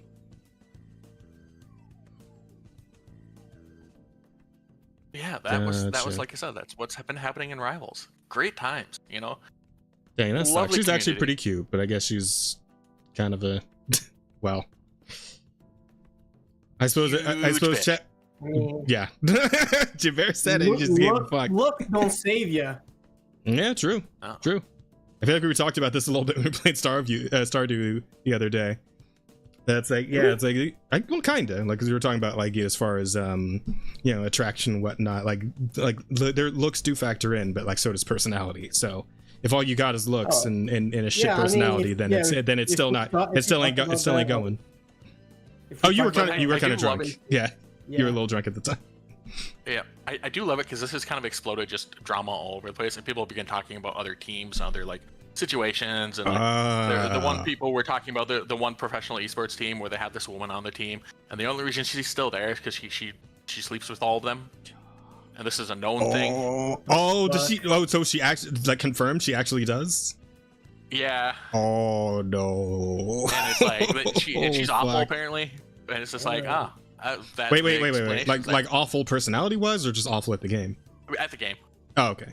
But she gets to be on the team. She's cheerleader, sort of. She's the morale booster. I guess. Yeah. So I can't think of like all these sorts of different situations. I'm like, man, esports and shit should just And Rivals isn't an esport. Anyways. Yeah. It's just weird that like that's actually going to happen at all, because like if you're serious about like playing competitively, like even one bad, like, and especially if it's a really bad team member, will just weigh down the entire fucking team, right? And just like annihilate your chances of actually winning tournaments. So like, why would you? I guess, right? Do you want to guess how she got on the team originally? Do you want to guess? Do you? I bet you can guess it real quick. Would it have to do with how she's still on the team? Would it? Kind of. Yeah, pretty much. Yeah. She started monogamously. So she was a girlfriend to one of them. And then she became the girlfriend to all of them. So, it's just... That sounds... I'm gonna be real, but Bear, that sounds messy as fuck. That sounds messy as fuck, Bear. Your esports team should not be a polycule. That's all I'm saying. Yeah, that's a weird one. Yeah, I mean, unless you're super professional, it can completely separate personal from like the business, which is like 9 out of 10 times impossible unless you're like fucking German,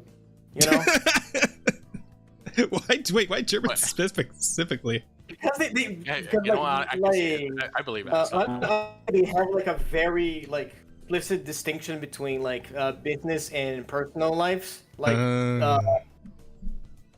my dad would used to tell me stories about like how he like would hang out with his bosses, even though they fucking would just constantly be assholes in the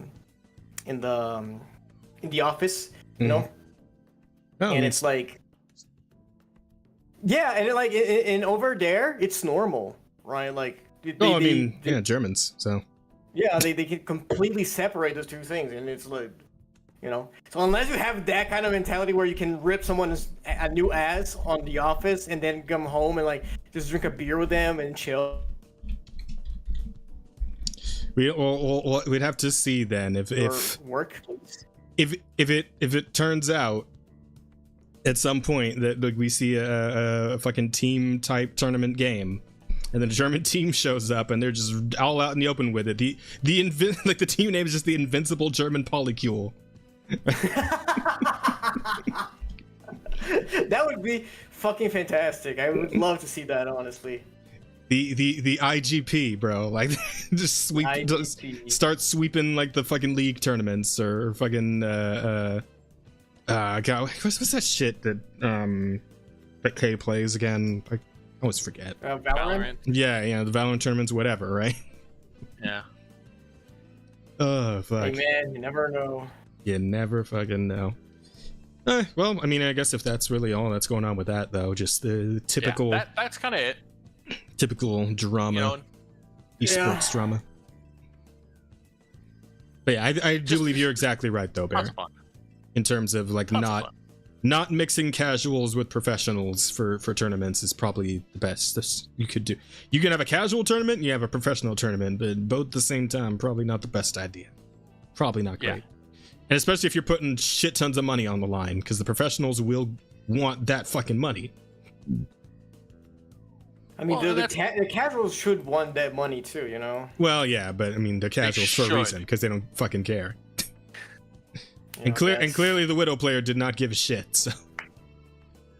And clearly CC here didn't really give a shit, so.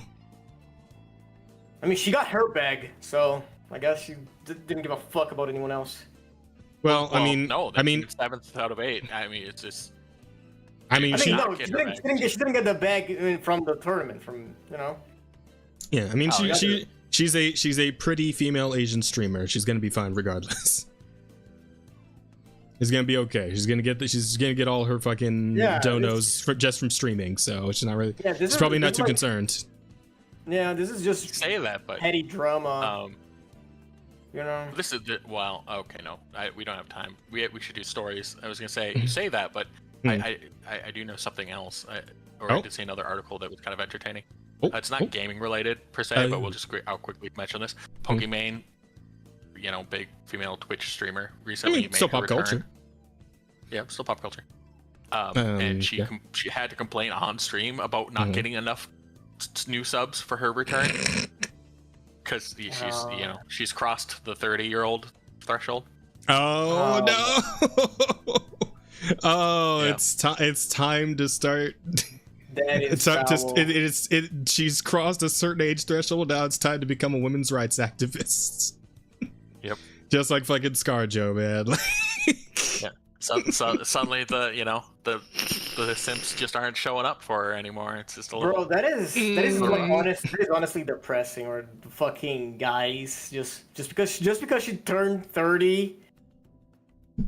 That's it. That's all it takes. Is this like the fucking 2001? So here's the thing. I think if you are a very entertaining streamer and you are drawing people with your personality, you can turn 30 and be fine. If you're someone who's mainly watched because occasionally you have like shots of people seeing your ass or other body parts, then once you turn a certain age, people are gonna stop tuning in. Well, that's the thing. Some people. I mean, I know there are some not all people that. But apparently it's enough for her to complain. God damn. Well, I mean, also it's Pokimane. She is. Yeah, but like, I don't know, like. Yeah, because like honestly, it might not have actually been that much of a drop off, but it's fucking Pokimane, and that's kind of person she is. How long have my face been frozen and none of you guys said anything? What? Your face is I just realized. Yeah, it's like I can still see your model like breathing, but I guess you're not actually moving your face anymore. So I didn't even think about that because like you're still kind of moving. So I just kind of like I detected something akin to movement, and I didn't really think about it. I'm always frozen. Oh, I just I noted. Yeah, because I also don't look at my model while we talk. I usually look at the. Wait, so what's going on there then? Why are you? I don't know. I think my cam froze. It died. Oh, I'm gonna have to fucking. Oh, no. reset it.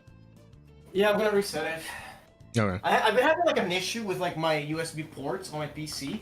I think because like it's getting old. They're getting, finicky.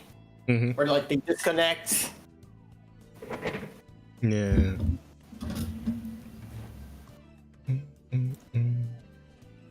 Wait, like my complaint about that is like people like attach like looks with age, which is something like you absolutely cannot control. And well, no, but it is like a just a physical reality of people aging, right? Yeah. As you age, you're gonna lose your youth, and you're gonna not be as physically appealing to the wide amount of people anymore. I get what you're saying, but it's like at the same time, yeah, that's just kind of how it goes. I mean, it happens to men, it happens to women, happens to everybody.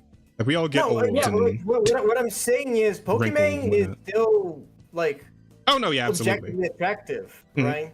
Yeah, no, the number changing does not change her ultimate, Yeah, but for these people, apparently it does. Like looks value. It's like a fucking expiration date, I'll be honest with you, Asta. I really think this is probably more like her blowing it out of proportion than it actually is like a real problem to her like financial income as a streamer. I can't imagine it's actually that many people who are like dropping off. Like she probably still has. Because what the complaint was that she's not getting enough new subs, but she's probably still getting plenty of new subs. She's still fucking Pokemon, and people are still gonna simp for her. But like, if like it's fuck, what was the name of that one guy who does nothing but like fucking like e-bag, like he like to the point where he's like, like she's essentially no, not Asmongold. Asmongold never e-bags as far as I know. All that often. He begs for attention all the time. I don't know what he's talking about.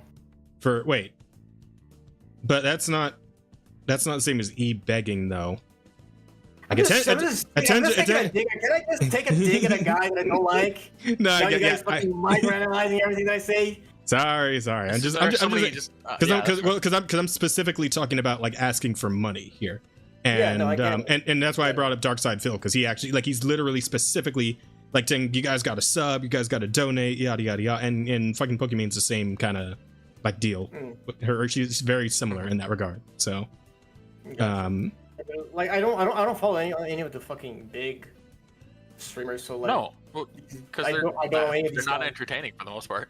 Yeah. Fair enough. Yeah, that's what it is. Anywho, Yeah. Okay. What's up? No. Let's go. Okay. It's enough. Enough time spent on bad. Fair enough. So we have, let's see, a PC Gamer story here. I can't remember who shared this one, but apparently Steam updates AI disclosure form to specify that it's focused on AI generated content that is not consumed by players, not efficiency tools used behind the scenes. Okay. So this is one I shared. Yeah. There were some people I saw on X. There were a bunch of people complaining. Oh no, Steam's allowing AI stuff now. It's all over. They don't have to disclose it. It's only a matter of time. And it was like you did not read it, not at all. Yeah, you saw Steam and AI, and I'm like they're not disclosing anymore. So this basically all they've done is they've set it up kind of like what we've seen Larian do, or what Claire Obscure had done, where they might have used AI for a little bit of concept here, a little bit of staging here and there in the beginning. Yeah, or a tool just built into Unreal or whatever, right? Yeah, exactly. Now you don't have to mention, hey, at 3 a.m. in the morning, I quickly look at Chat GPT for a AI vision of what I'm thinking about in my head. It's like you don't have to disclose like stupid shit. Now it's just if you have anything that, like it says, anything that the players interact with, anything that's front facing. So for the most part, it doesn't change anything for anything anyone is going to be playing. Yeah. It's just like I said, it stops the stupid shit from having to be reported. It lets people like Larian who are using AI and we'll say like a more ethical means continue to do so without having to come under scrutiny. Yeah. Which honestly is a good thing. I think so, yeah. because like what a lot of people who are like anti-AI on Twitter are like going a little too hard, and like they'll jump at every single little shadow, right? And in terms of just like AI tools that help expedite the process of creating a game without like, you know, without sacrificing the actual creativity involved, like it's just something where it's like, I need to like redo this texture over here, and I don't want to fucking like. I want to have to redraw, retexture the whole, or you know, whatever the fuck, right? And it's just like a little time saving thing that helps out, like, you know, with construction of the game itself. Like that's not really the sort of thing that people are mad at, right? They're mad at shit like what's it called? No, Marathon, that was like art thievery, but that wasn't necessarily AI. Well, like just AI generated images, I suppose. Yeah, you know, like that use. Mad that every single like dating sim on Steam right now is just AI slop. Yeah, so shit like that. Yeah. Yeah, but like tools that are powered by AI, that sort of thing isn't really that big of a deal, and and there's going to be more of it going forward anyway. There's not really any escaping that because you know that's just how game dev is done these days. Yeah, it's the proper use of AI to like cut off like a bunch of laborious work, you know, and do like all the repetitive and, you know, more trivial and like brute forcing, right, aspects of the work, like testing the level 1,000 times to find any bugs, right? Like putting like a placeholder on every single texture so you can test like how it looks, you know? Yeah, absolutely. That's the kind of thing that AI should be used for, you know, because it doesn't take away any human work, you know. Well, I mean the fucking tester thing might to an extent, right? Well, it does, if they just have to do, yeah, like it, but that, you know, yeah, it like it might like, but I still think they would like continue to use like human testers because like the AI cannot tell you like how fun something is. Fair enough. So I don't think that's gonna completely just take away that aspect of game making. Though to a point, there's also the concept now of like, you know, betas and like open betas and whatnot, which they could use that for like for in terms of testing fun and whatnot and like entertainment value. Like they can do shit like that these days. So sure. But I think something else important to note is like if you punish people for like the benign things, the same as you punish people for the egregious things, they're going to lose the resistance to the egregious things. They're just going to be punished for using the tool in the first place. Yeah, absolutely. You gotta be able to, you gotta be willing and able to address these things in like proper degrees instead of, you know, fucking like tarring it all with the same brush and just, you know, sending them all to the gallows, even though it's really like the offenses are widely different. So yeah, you gotta have nuance. You gotta have like critical thinking, and you know, not just put everything black and white. I agree. But as far as the actual article here, let's see. Epic Games boss Tim Sweeney recently said digital storefronts like Steam should stop using AI disclosure labels because AI will be involved in nearly all future production anyway. Yeah, which essentially we were just saying. PC Gamer's Tyler Wilde disagreed, as do I, but he also noted that such disclosures can be tricky for... Oh, wait, as do I. I forgot we're reading a PC Gamer article. Anyway. But he also noted that such disclosures can be tricky for developers. Does it count if you used Photoshop's generative fill tool while making concept art that was never intended for the public eye, or if you used Claude to generate a few code snippets, or if someone in market used ChatGPT to make a spreadsheet? Yeah, it's like, yeah, because this can go like as granular as fucking humanly possible, right? It's like, are we gonna call out every little teeny tiny bit of AI that was involved in any fucking process that had anything to do with the game? Because at that point, yeah, it's like we're going back to fucking like drawing on walls and shit to actually like get these concepts out. Like you can't even use computers anymore at that point. Like what the fuck are we doing? Especially because now every computer comes built in with an AI assistant. Mm-hmm. So, Seems that Valve has also been contemplating these questions and has made a tweak to its AI disclosure form for developers. In its submission form, Valve now specifies that game publishers must disclose pre-made generative AI assets only when used in marketing materials or content that ships with your game and is consumed by players. That's via a screenshot of the form shared by Simon Carlos's Game Discover Co. Alright, so just anything that was in, like, you know, pre-development or whatever is not part of the shipped product is fine. And that's, you know, I feel like that's reasonable. In other words, Steam's disclosure requirement is not concerned with generative AI tools used behind the scenes for efficiency gains, presumably including coding helpers, or office work, but with things like final art, sound, and writing. Yeah, makes sense to me. Seems reasonable. And so the AI disclosure form otherwise looks consistent with the policy Valve detailed back in 2024 when it first introduced its rules around generative AI. The form breaks AI usage down into two categories: pre-generated, which is any in-game content created with the help of AI tools, and live-generated, covering anything created via AI systems while the game in question is running. Pre-generated content is subject to the same rules as non-AI content, while developers of games making use of live-generated content must also lay out what kind of guardrails you're putting on your AI to ensure it is not generating illegal content.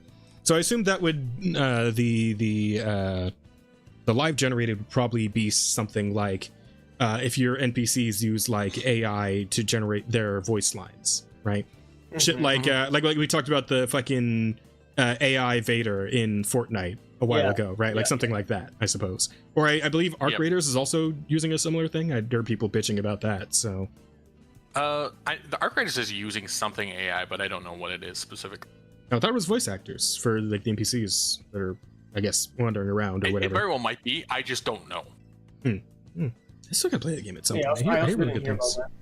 So, I'd have to ask one of our mutual friends who plays it. Yeah. I'm gonna ask Akko. Akko plays it a lot. Interestingly, Steam just rewrote but did not remove its "Does your game have AI in it?" dev disclosure form, now making it clear the AI-powered tools like code helpers don't need citing. Efficiency gains, the AI is not the focus of the section. Yeah. You might not have noticed it, but Valve added a button to the Steam overlay that allows users to report illegal content generated by games with live generation AI. Given what we've seen tumble out of the generative AI systems recently, that's probably a good idea. Yeah, fair. I mean, if the AI generated voice actor starts dropping a bunch of slurs and shit, I mean, I suppose we gotta do something about it. Yeah, so fair enough. We gotta keep those clankers in check. If the fucking AI voice actor starts telling you to kill yourself, you should probably let somebody know. Oh, that, yeah. But I do appreciate them making the distinction, though. I think that'll be the best thing for developers and players in the long run. So, you know, as long as we're keeping a level head about the whole thing and being discerning and like Aster said, having the nuance to address each situation as it comes, probably all right. Yeah, that's what I think. Nuanced responses are important. Indeed. So yeah, good on Steam. In general, another Steam W. Incredibly common Steam W. Yeah, incredibly common indeed, because Steam doesn't really struggle with making good decisions. They do not. They really just kind of chill. They chill out and they win. The fucking Luigi wins by doing absolutely nothing yet again. But yeah, that aside, this story is pretty interesting. Because apparently this lady here managed to take 3 different consoles and fucking MacGyver them into one fucking thing. She MacGyvered 3 different consoles into one thing here. So a Chinese modder, what the fuck? The Chinese modder has assembled a PS5, Xbox Series X, and Switch 2 into a single console. Switching between the systems takes about 3 seconds. Only one platform operated at a time, and all components are powered by a shared 250 watt power supply. And I really, what the fuck did she call this thing again? Because there was a different topic or a different post that had like the name that she called it. Here we go. I found it. It is the Nintendo PX Box 5. Honestly, I feel like the name could use some work, but the concept is pretty fucking sick. So there's a Right. the video of her like showing off how this thing works. No subtitles, unfortunately. That's all right. I think we can all understand that button push makes game turn on. Yeah. It's universal. Oh, it has different colors for the For different. the different Yeah. consoles. That's cool. That is fucking sick. This is someone who's just absolutely sick and fucking tired of plugging in a cable for each console. Yeah, absolutely. But man, that is wacky. That is unbelievable. 1, 2, 3, and done. That's fucking nuts, bro. That's a good use of fucking engineering degree. Absolutely. Yeah. And so I imagine she's like, because I know my PS5 is set to like auto turn off if I just, because like sometimes I'll like straight up like pass out or just forget it's on or whatever, and so I have it set to like auto shut off. So I guess like you just, as long as you have them all set to not automatically turn off, then this just works. Because it looks like the way it's like the way it's hot swapping like that, like they would all have to be on at the same time, right? And Sure, I guess but stay on. She probably has a way to turn them on from there too. Like the power boot would probably be slower than what she's showing, but she probably still has a way to boot. Because like you said, they probably will auto off, or like if there's any sort of power off or. Yeah, there's also, I don't know, maybe she can like bypass the starting of the boot, you know?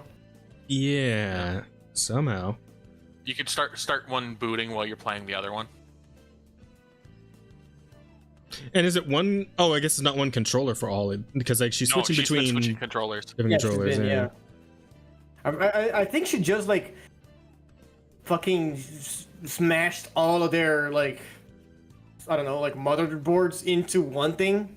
Yeah, and then just hook them all up to the same power source, Yeah. and then it made a Now, button what would that lets you make switch this- between them, which Yes. it feels What like would make that's this like the real absolutely thing. Amazing. Mhm.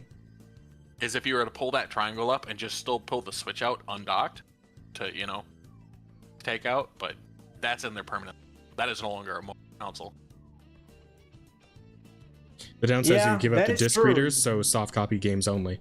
Yeah, I guess this thing doesn't have like a disc reader or like a disc slot anywhere on it, does it? Who is still buying? I mean, Yeah, as I say, to people be do fair, buy physical copies, but, like, to be fair, yeah. Jazz is apparently. But that would be sometimes my listen, preferred. sometimes, but honestly, because of like the streamer thing and like wanting to like just get right into shit, like the day it comes out. Sometimes I've been doing a lot of just buying digital. I've not been buying a lot of physicals anymore. I'll go ahead and put that out now. And for like my PC stuff, like the tower I bought doesn't even have a spot for a CD drive. Increasingly, they don't have CD drive option. yeah. Yeah. So- PCs don't really bother with that shit anymore because they don't need to. Yeah, so having like not having a CD reader is just like not a big deal, honestly. Yeah. Like the current era in which we live is the one in which this thing could very easily just exist and be fine, because as far as discs go, nobody really gives a shit anymore. Wait, I have a question now. Could fucking Nintendo brick her console? That They would is brick all three of them? that is what I was wondering. Is like, is there going to be some kind of legal issue with this, like just slamming them all together? Yeah. And I don't actually think so, because she's not like, she made it herself, and all she did was take the components from the other devices and just like put them into one thing. But she still presumably bought Sure. and owns these all legally, and she's not like trying Sure. to sell this thing, right? So as long as it's She just also, as long as it's just like- hers, I think it's still perfectly legal, technically. Yeah, but like she also like modded the console. I don't know how Nintendo feels about that one.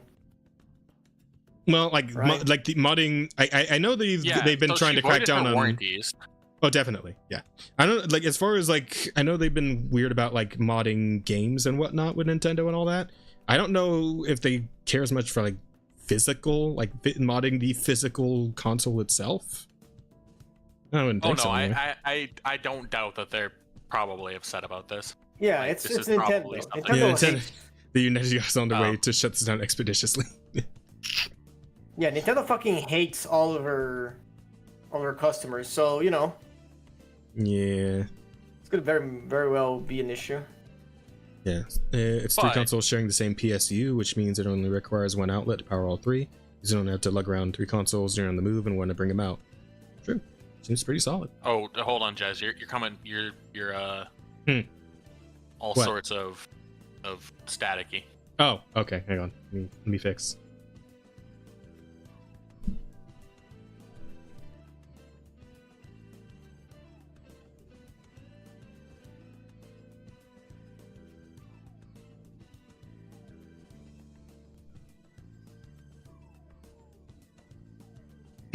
Okay. I think we should be good now. Welcome back. No. Keep talking. Okay. I will keep talking. Who knows with Nintendo? Yeah, you cleared up. I'm sorry? You cleared up. You cleared up eventually. Okay, cool. All right. Well, as long as we're good now. But yeah, I mean, Villain's got a point. Like with Nintendo, it could get a little weird later. We'll have to, like, I guess, keep an eye on the situation and see if anything happens with her and her fucking MacGyver console and whatever. But I mean, I just off the top of my head, I can't think of any way this would be. Yeah. Oh yeah. this person is right though. Yeah. My first reaction. Celebrating Sony reaction. Whatever. Nintendo. Yeah. Fucking breaking down your fucking door to destroy this thing before it can make its way out into the real world. I made one of those too. Great. Amazing. Fantastic. That's how I would do it. Amazing. With my level of technical skill and knowledge, this is how I would go about it. So, fair enough.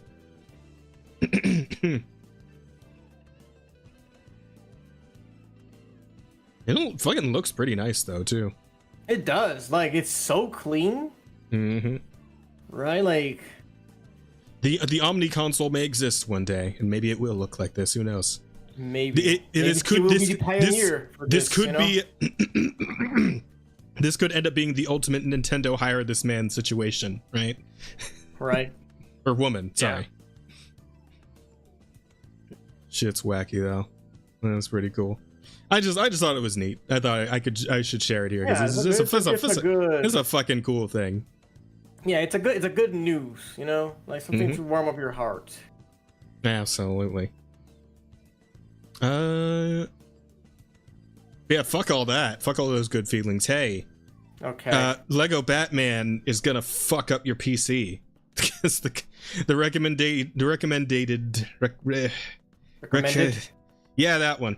The recommended specs for it are pretty fucking nuts. I can't remember what the exact recommended. Let me look it up real quick on the Steam store. I believe it's crazy. It's a Lego game. How fucking let me tell you. And it's fucking ridiculous.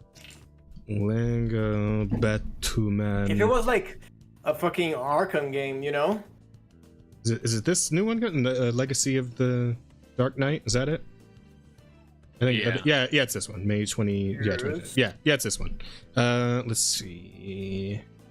I did look at the recommended specs again. Is it at the bottom? Yes, it is. Okay. On Steam, yeah.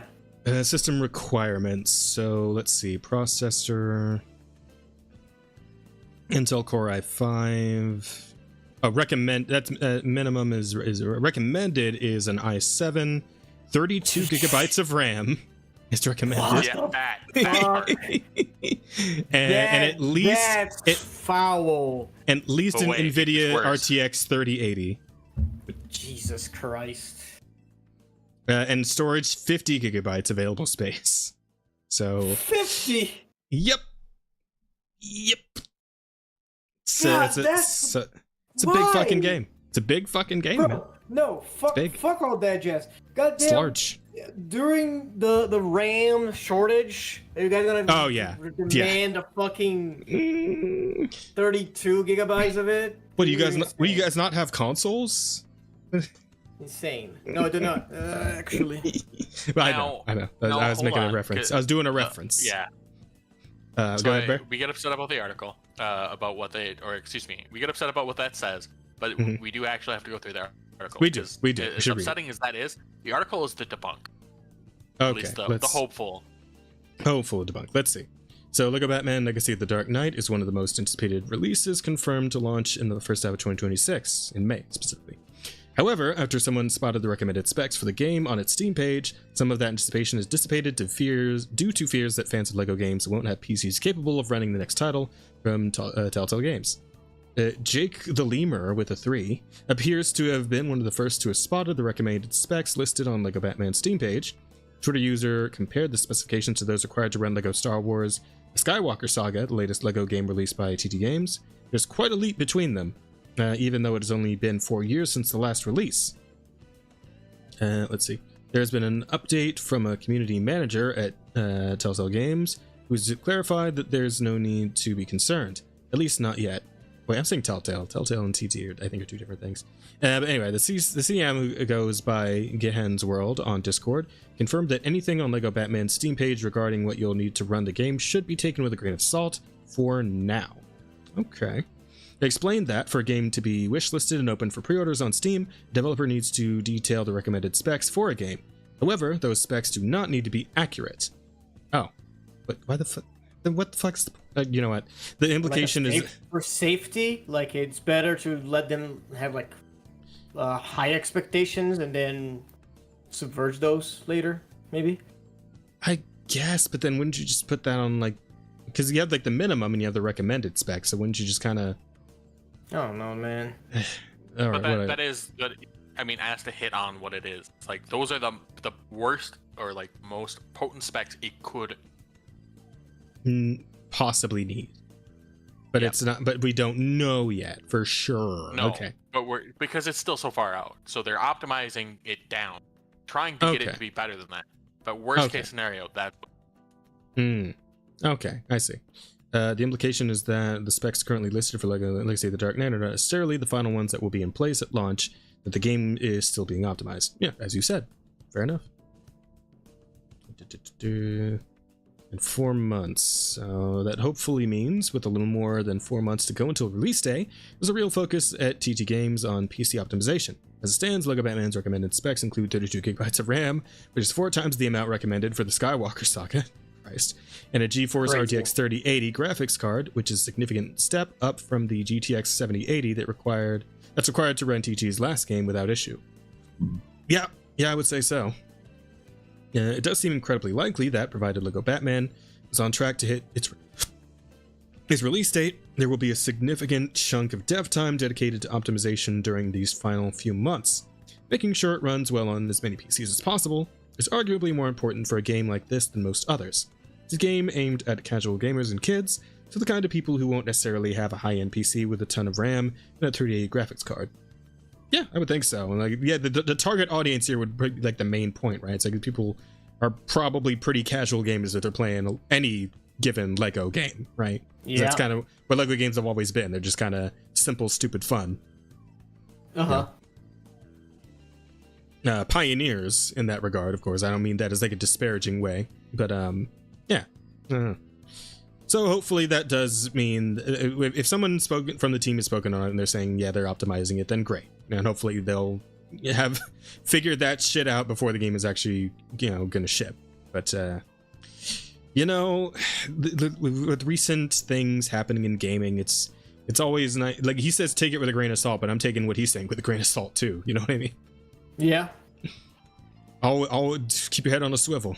Chat, keep your head on a fucking swivel. It's good to always be on your toes, you know? Mm-hmm. Don't be too comfortable with what anyone says. Exactly right. Yeah. So that's going on with that, and we'll see how that ends up going. Where are we at? That one. This one's interesting. So apparently, Doug Bowser, who I believe was over at Nintendo, right? Wasn't he like the Nintendo of America CEO for a bit? That is actually. Yeah. Apparently, he has been appointed to Hasbro's. Oh, yeah, it actually says it right here, but president of Nintendo of America. Yeah. But he's now on the board of directors at Hasbro, weeks after his retirement as president of Nintendo of America on December 31st. So, bro does not want to stop work. How old is he? He looks like he's about like maybe mid-50s. it could be early 60s. No, whoa, I think he's older than me. He is 60 years old. Yeah. He's exactly 60? Okay. Oh yeah, Exactly I was close. 60. I was close. He was close, but I was gonna shoot like early 60s. That's what I said. I said mid 50s, yeah. maybe. I mean, I you're said both mid right. 50s, maybe early 60s. So yeah.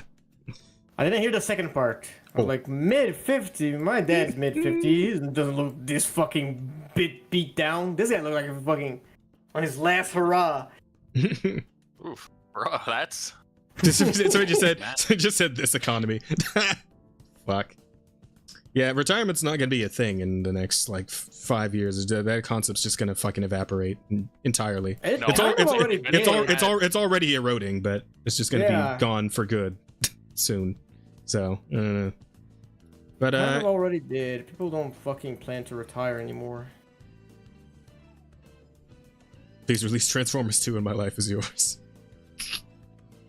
You can't make Hasbro good worse luck. than it already is. Yeah, fair enough. Fair point there. Yeah, honestly though. Yeah, honestly, not a whole lot to this story. It's just, yeah, he's at Hasbro now, and I guess we're gonna see how that goes. Yeah, hopefully I mean, I feel like he didn't really. does something good because fucking Hasbro's just catching L's lately. So Yeah, I mean, because I'm trying to think of like his tenure at Nintendo, and I can't really think of anything like particularly good or bad that happened during that time. So yeah, he was just there. yeah, yeah, business as usual. Nintendo business as usual, typically. I mean, I guess he's Oh, been yeah. there for the whole like shit fit with Pocket Pair, but again, that hasn't really like gone anywhere. And I feel like that was probably more Nintendo of Japan having that fight with them, since Pocket Pair is based in Japan. So yeah. yeah, probably didn't have a whole lot to do with that whole thing.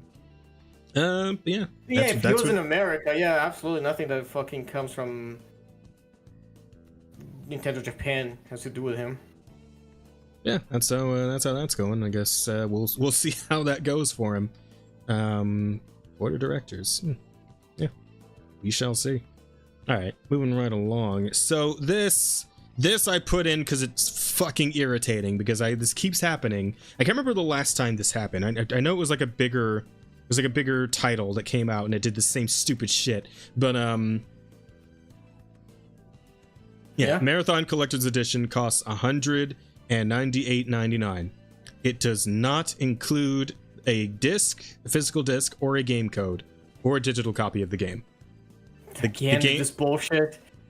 Yeah. So, No. and I will read the fucking community note here, because it does say, missing context. While there is a version of the collector's edition that doesn't come with a game code, there is also a version that does, including a game code for PS5, Xbox, and Steam. Bungie store clearly lists all 4 of these versions. But I do believe that, because I think somebody put it down in the comments here. Yeah, so the game that does include the version is like another $40 $229. So that's, yeah, it's like another $30 to have the game included. But my thing is, like, why even 30, that's $40. Yeah, Because there are 40, whatever. people that will do it. There are people that will buy. Then again, it's Marathon, so Yeah, nobody's gonna buy it they're anyway. they're Yeah. fucking hoping. Someone misclicked yeah. somewhere and it's accidentally buys them. Much Yeah, like the game. Why are they even having a fucking collector's edition? It's Marathon. Nobody gives a fuck. That game tanked before it even released. Yeah, I mean, so apparently the game has been resurging a little bit in terms of like interest. I don't know if it's just because they've been overhauling like the advertisements for it. It seems like a lot of people are still skeptical. Some are like thinking it's looking okay and they might give it a shot. So we'll see once it actually like properly drops, which I don't know if it has a like set in stone release date as of now. Do we know if it's got a release date? I don't know. If so, I believe it maybe like this year, sometime soon-ish, maybe like early summer. No? Can't find anything, Bear? I'm looking. Oh, okay. I figured you were. March. Oh shit. Okay. Well, pretty soon then. Yeah, no, the thing that always just gets me about this is like, why even call it a fucking like collector's edition if it's not going to include the game, right? Like call it a, I don't know, a collector's pack or a fucking collector. I don't know what the fuck you call it, but don't call it an edition of the game if it doesn't have the fucking game in it. Like, just say it's a merch bundle. It's a fucking bundle, a merch bundle of merch for the game that does not include the game. That's fine, but like, just don't say edition, because when you say edition, everyone thinks you mean that it's a version, a fucking of the thing that has the game with it. Stop doing that. Stop it. Fuck. Hate that so much. It's so irritating. Yeah. But yeah, and like people fighting in the comments, basically a scam of whether it's gonna be fine or whether it's gonna not be fine, and people are shitting on the statue that comes with it. And to be fair, just kind of looking. I don't know. I'm not feeling it, but yeah. Yeah. Again, aesthetically, the whole game is just not really appealing to me, but might just be me. That's kind of just the feel most people have. Oh, okay, well, there we go then. There you go then. Man, I still remember we watched that like weird ass trailer that they put out. Ugh. Just was not feeling. I mean, actually, that trailer started kind of strong, but then like when you actually saw the characters in the game, it's just like. Yeah, this game's a lot of. What? You know? I just saved this image. It's actually a really good reaction image. Just the load pip. I don't know, like just something about like the load piplup in the middle of the screen. It's like, what? Oh, it gets me every time. Complete scam, yeah. It's like Mickey figure was 200s. That figure sounds like a scam, to be honest.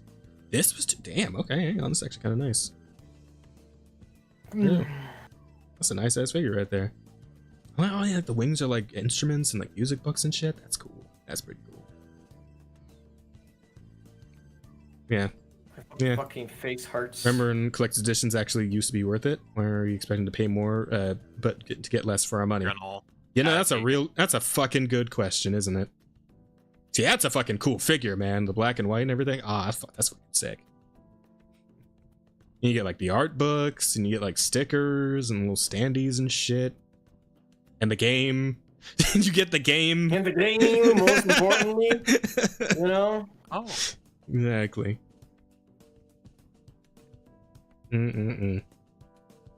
Fucking ridiculous. Yeah. Fuck this. Fuck this game, and fuck whoever's working on this game. Yeah. Well, I guess we'll see what all shakes out in March, eh? If we're getting a Concord 3, or if it'll be fine.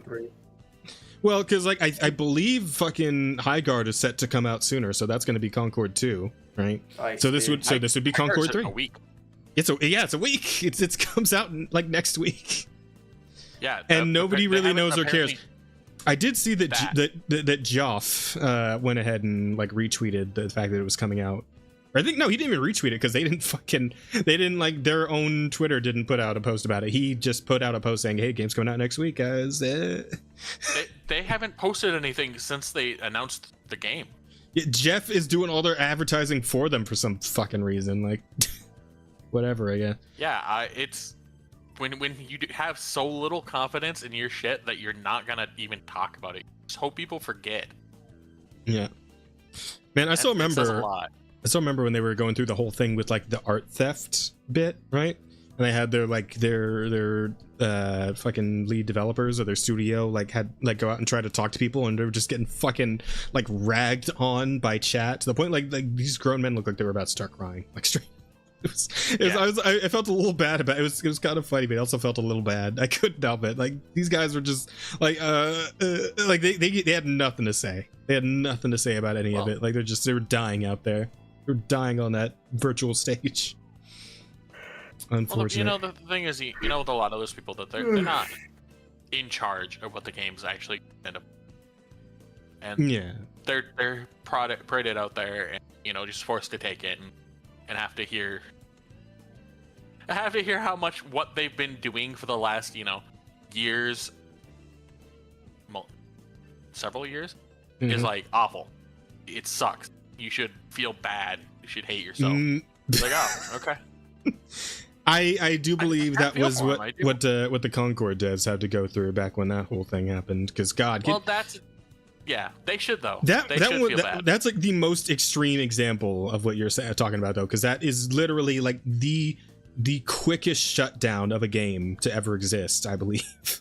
Because it was a week and a half, and the game was dead. So yeah, that had to have been the worst possible feeling for a game dev, whoever is part of that team. Oof. I hate to see it. You really do. But I just bet, man, because you look at those fucking character designs, and like somebody in there had to know. Somebody in there had to have tried to say something about it. It's like, guys, please. But I feel like that's why I don't feel bad for the Concord devs. Yeah. Because I feel like what happened was like that one guy. I don't know if you guys remember that fucking guy who was like, man, I usually try to design like really hot like black female characters, and then they come back looking like a grocery store auntie. Yes. And then he got fucking like fucking beaten into the dirt by his fellow like devs. And like he had to come out with like an apology tweet. It's like, yeah, so I deleted that tweet and I don't want to talk about it.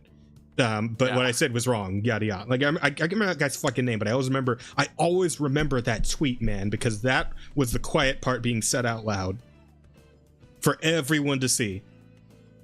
Like one guy tried to be like, you know what, maybe we should have characters that people actually like looking at, and then he got fucking dogged into the dirt for it. Like, oh, and that just encapsulates our whole fucking scenario that we found ourselves in these last like 5 to 10 years in terms of, you know, our entertainment here on the western side of things. But yeah, someone gotta learn that lesson eventually.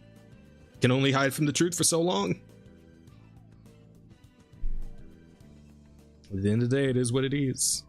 But yeah, anyway. Anyway, Marathon's probably fucked, but we'll see. So this one, in terms of in we're talking about depressing, you know, gamer stuff. Apparently, the former Elder Scrolls writer and lore master Kurt Coleman speaks on why he left Bethesda. So apparently, this a guy. So sad. Yeah, so this guy had a lot to do with like the writing of fucking Skyrim and whatnot. Uh-huh. I'll go through the bullet points here. Elder Scrolls 6 was supposed to be their next game after Fallout 4. Todd Howard had promised him the lead design role on The Elder Scrolls 6, only to find out 11 years later that they went with someone else. Wow. Motherfucker left this guy on the fence for 11 fucking years before telling him he didn't get the job. Like, what the fuck? That is so 11 foul. years of being told the job's yours comes up. That is actually criminal, dude. That is fucking dog shit. Yeah, the vibe. It's awful. It is. No, I was just saying it's fucking awful. It is. I know. I 100% agree. Fuck Todd for that. Fuck Todd for a lot of things, really, but that one in particular.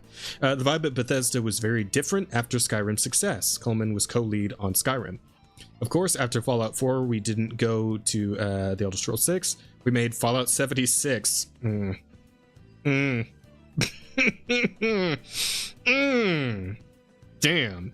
And then even then, we didn't make The Elder Scrolls 6. We made Starfield. The 1-2 punch, just one hit after it. Yeah. The double down. Double down. Which became this extremely long project compared to other ones. Damn, spent all that time only to make bullshit. Oh, see, this is that Concord feeling we were just talking about there. Not as bad, but I'm sure they felt it when the game came out and was fucking panned the way it was. Let's see. Coleman left Bethesda in 2023 after 20 plus years. He says the problems at Bethesda predate the Microsoft acquisition. As the years went on, design leads, including Todd Howard's role, became less hands-on and more bureaucratic. Yeah. His version of Elder Scrolls 6 was going to be like Empire Strikes Back. The Elven supremacists were the bad guys, and they would ultimately come out on top, setting up for Elder Scrolls 7. That sounds like it would have been fucking awesome. And now that game is probably never going to happen. If any version of fucking Elder Scrolls 6 is ever going to happen at this point, because it really feels like it's just not. Elder Scrolls 6? Yeah. Yeah. Yeah. Because like the first time we heard about the Elder Scrolls 6 actually was like 11 years ago, wasn't it? I feel like the fucking Yeah, I believe like There's no way, 11 years ago. E3 was still a thing when we heard about the Elder Scrolls 6. 2015? Maybe you're right, actually. Mm-hmm. I'm gonna kill myself, dog. Just to show how important this guy was, a former colleague once called him the best writer the Elder Scrolls ever had. His departure didn't make headlines, but it rumbled those who knew the series best. Michael Kirkbride, who worked alongside Coleman on Morrowind and Oblivion, wrote at the time that Kurt was the best writer that the Elder Scrolls ever had. His leaving will be the creative detriment of the Elder Scrolls 6. It was almost certainly time for a change. Coleman, who now works at the Tencent-owned studio Lightspeed LA, tells me he went to Tencent. Damn. Yeah. Damn. There were some things that had been going on for a long time that I'd not been super happy with. Just real quick.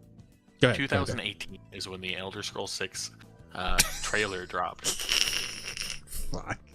2018. We are approaching. Yes. It's probably going to be a 10-year-old trailer before we get the game.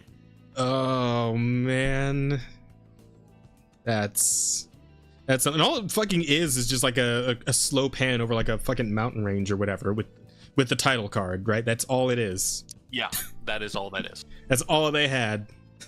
Well, it's because as we learned, they didn't have anything for the game.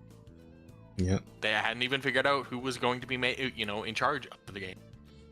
But I mean, hey, I'm sure we'll get Skyrim for your smartwatch soon. That'll be cool, right? It's coming, man. I'm telling you. I'm positive. I don't doubt it. Like, as funny as this joke is, like, it's probably like a reality. Like, I feel like Bethesda has nothing else but Skyrim. How many? You're going to have Skyrim for the Neuralink before we have Elder Scrolls 6. How many Skyrims does it take to make a fucking Elder Scrolls 6? How many re-releases is it gonna be? I don't know, this is assuming that the upcoming Fallout 3 and New Vegas Shadow Drop remasters are going to be enough to keep Bethesda alive for another 10 years. You're right. It's okay. They'll just release another Skyrim. That's even making a new Skyrim Porting Turbo Championship Edition. Yeah, you're right. Skyrim Ultra Turbo Arcade Edition. All right. Now with improved fishing mechanics.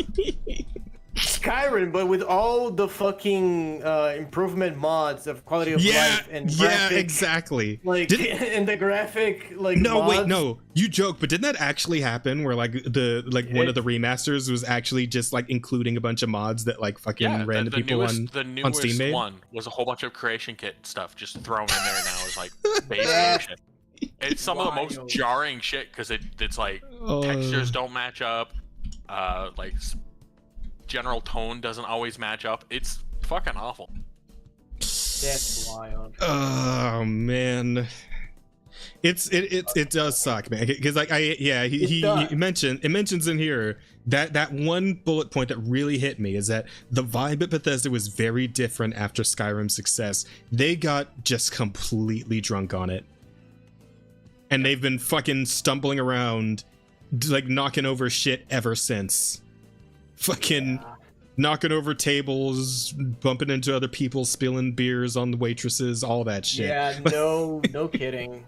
Fucking, you know what? It sucks so much because Skyrim is like one of like my top games of all time. It's a lot of people's. It's a really fucking great game. It's the go-to RPG for your generation. Yeah.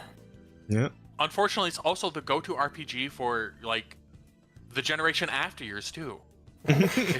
And before yours. Yeah. Well, no, because then we start getting into Because when did Skyrim come out? Oblivion was there. Morrowind was there. 2011. That was the first. That was the year it came out. Fuck. No. Yeah, I was 13 years old. Wow. Wait.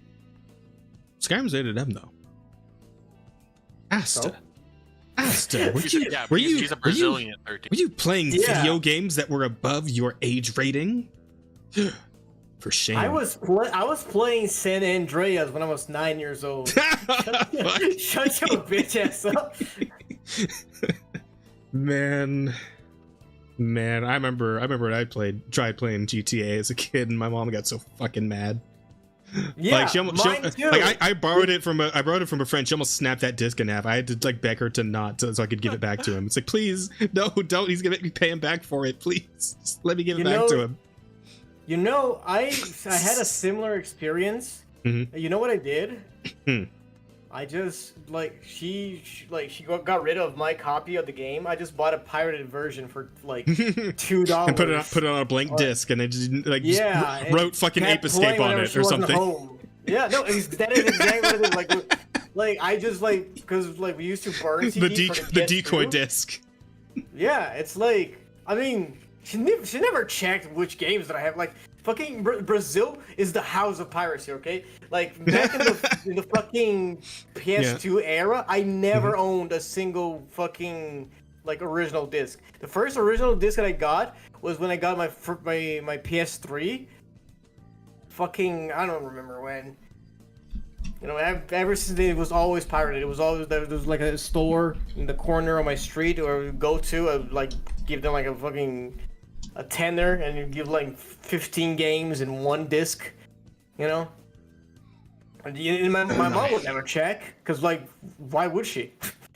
And then when I got like prohibited from playing GTA, I would just still play it with a different burnt CD. I knew how to burn CDs too, and me and my cousin would just fucking play we would play fucking GTA, Bully, fucking Saints Row, like all the fucking like like the M games, fucking all the fucking time. Like there was no policy, there was no like restriction, you know. So, it is what it is, bro. You do what you gotta do to get your entertainment.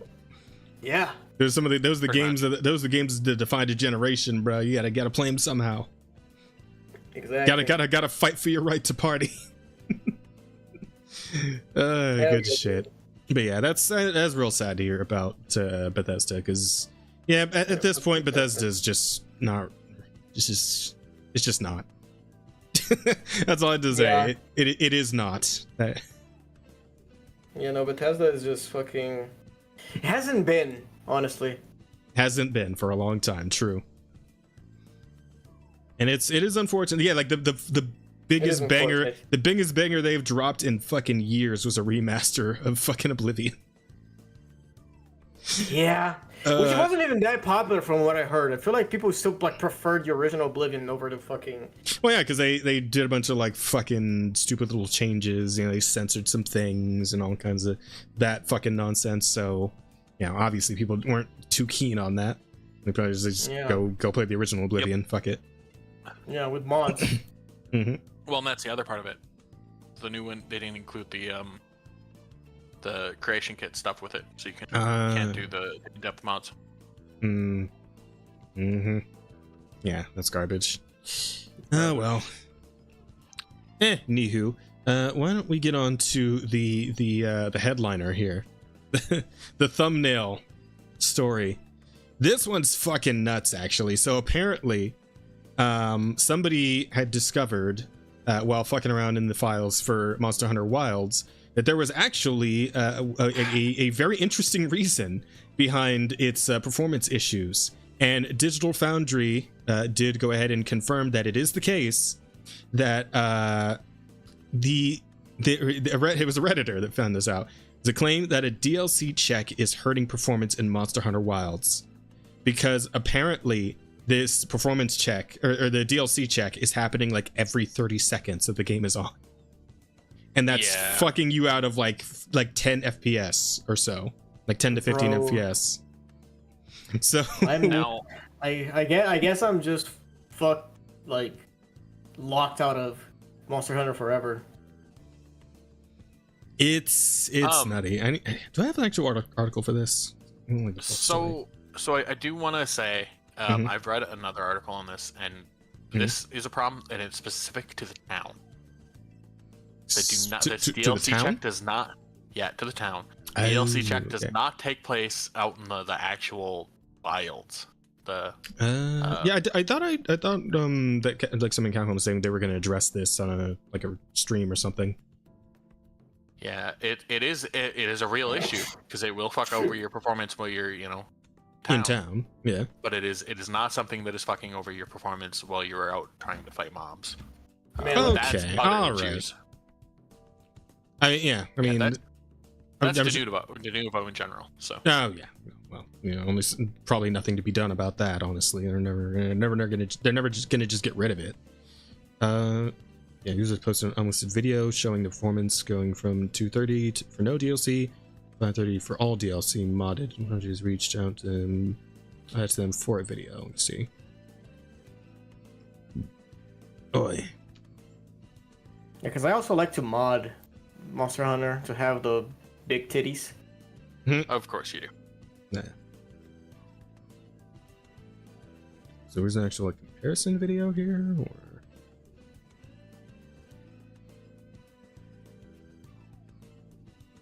I mean, he's got stats running at the top left, but that's Yeah, not we really get attention to helpful. that shit. Yeah, because I thought somebody posted like maybe in the comments an actual like comparison between the two.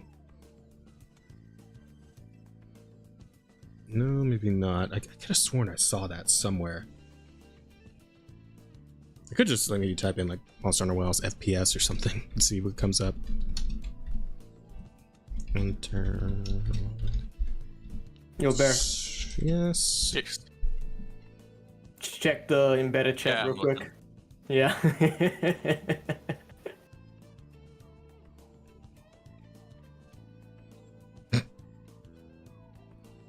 Oh, here we go. Yeah, right here.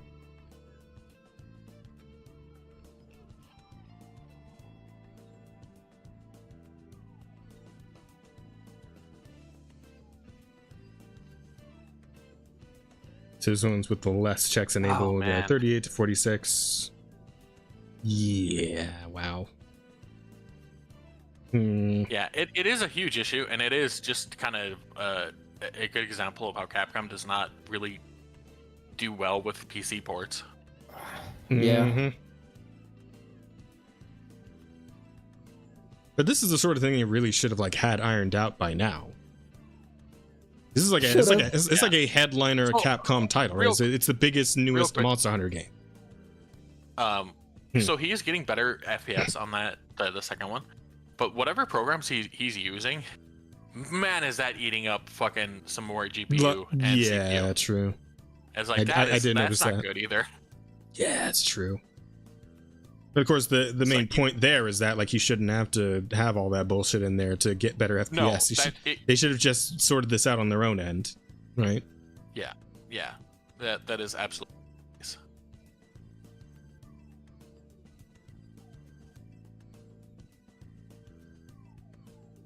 Hmm.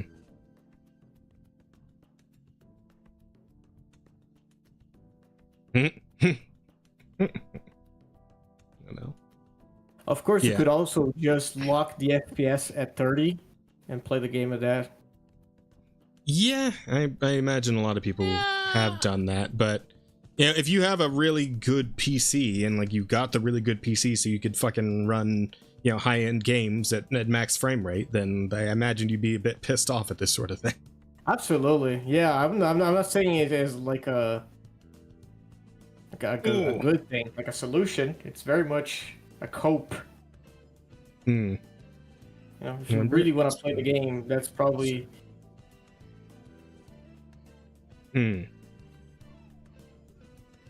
Yeah. But yeah, just I suppose another reminder that Capcom's really got to fucking lock in terms of like fixing the PC port of Wilds in general. Yeah. And this whole thing, yeah, it's definitely a bit embarrassing. And even if it's only happening in the town, like it shouldn't even be happening there. Like why the fuck is it? Why the fuck does the game need to check every 30 fucking seconds for skip 737 checks for new DLCs? What the fuck? Like, why would you need to do it more than once when you launch the fucking game? Yeah. When you launch the game, it should check for DLC then, and then that's it. Right? Like, oh god, it's so fucking dumb.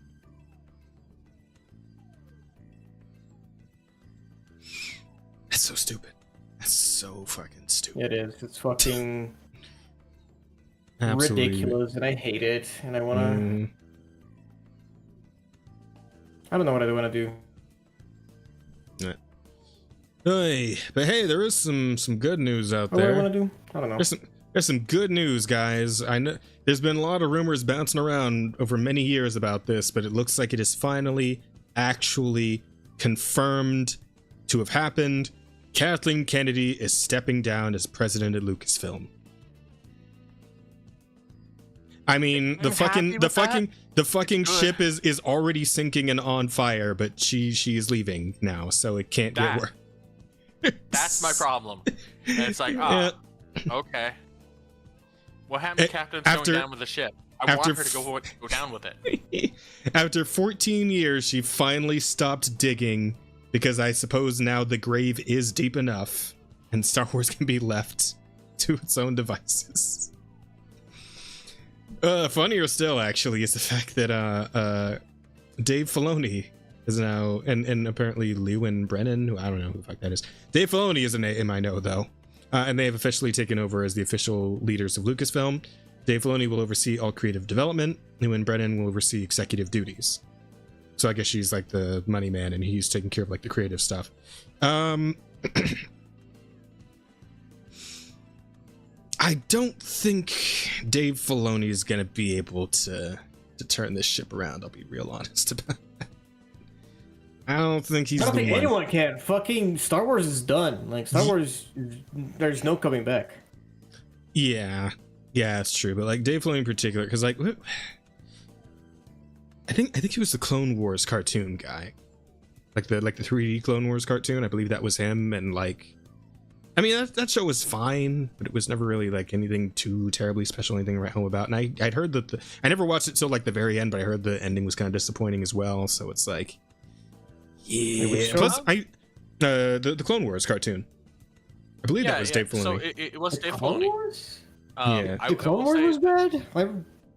Well, not bad. It was just okay. You know, it's all right. I've heard it was kind of integral to fleshing out Anakin and Obi-Wan. Yeah, which the movies didn't do, all that amazing of a job going from one to another to explain the character development, whereas the Clone Wars really hammered in everything. Yeah. I generally speaking, the people I know who have watched it, who are Star Wars fans, really enjoyed it. Yeah. I remember enjoying it too. Like I watched as a teen, and it was a good show. Yeah, I mean, sometimes I'd like watch it when it was on, and I'd be like, "Yeah, it's all right." And then, like, if something like I liked more was on, I would just switch over to that. I don't know. Like, maybe this is my opinion on this one, but it's like, yeah, it's okay. All right. I'm not saying it was bad. It's just okay. And I don't. He had something to do with something else too, though. Like, didn't they put him on a different project after that? Like, one of the shows on Disney Plus, or I don't know. Maybe he was like had a hand in the sequel trilogy. I feel like there was something else. Hang on, so let's get the credits on this guy real quick. The Mandalorian, Star Wars Rebels, Ahsoka. Oh yeah, I'd heard Dave Filoni was apparently like the first 2 seasons of Mandalorian, which I mean those were pretty good. I liked Mandalorian season 1 and 2. Yeah, Mandalorian was banger. He did some stuff for Rogue One. I mean, he's been pretty involved. Yeah, let's see, Rebels, early work in the Clone Wars. The Rebels TV show I never really heard much about. I saw like some toys of it, like back when I worked at Ross in the store. Like I would see like some toys of the Rebels cartoon, but I never really heard all that much about it. Yeah, directing, producing, Star Wars: The Clone Wars. Yeah, okay, so that show, Rebels, on that. Book of, oh god, he was in the book of, he did the Book of Boba Fett. Oh, and Ahsoka. Yeah, I think it's what Dylan says. He's kind of had more missteps than successes. Okay, well, yeah. If these are his, because these are the most recent ones, right? These are the most recent credits. Book of fucking, oh god, the Book of Boba Fett. I've heard so many horrible things about that one. And Ahsoka, well, I mean, I feel like that one had more to do with the fact that the actress for Ahsoka was just, you know, a bit long in the tooth for somebody who's supposed to be like jumping around and having lightsaber fights. And like I saw some of the lightsaber fights from Ahsoka, and like some her like you like doing the lightsaber like choreography and stuff, and it looked pretty geriatric, to be honest. It looked bad. It was not great. Well, yes. I mean, let's be so fucking for real. They never nailed lightsaber fights as they did in the prequels. Yeah, true. Like, because they keep flip-flopping between whether or not fucking lightsabers are supposed to weigh, like, as much as actual swords, if they're supposed to be, like, light. Yeah. They can never really decide which one it should be. Like, in the sequel trilogy with, like, Rey and Kylo and shit, they started doing, like, That's like... so fucking lame. Yeah, those are the worst fights I've ever seen in my life. Yeah, because they started doing, like, broadsword lightsaber combat like they did in, like, the fucking original trilogy. Right, bro, it's so fucking bad. The scene of them like fighting on on the rain, and then they just like and then reverse grips the sword. And there's a wider fucking thing because she's holding the sword wrong. It's so bad. Yeah.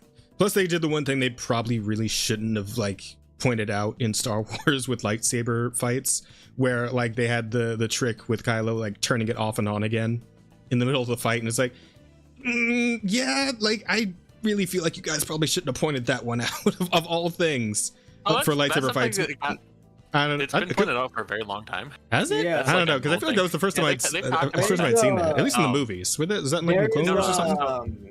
It's just very dishonorable. There's an actual reason in lore.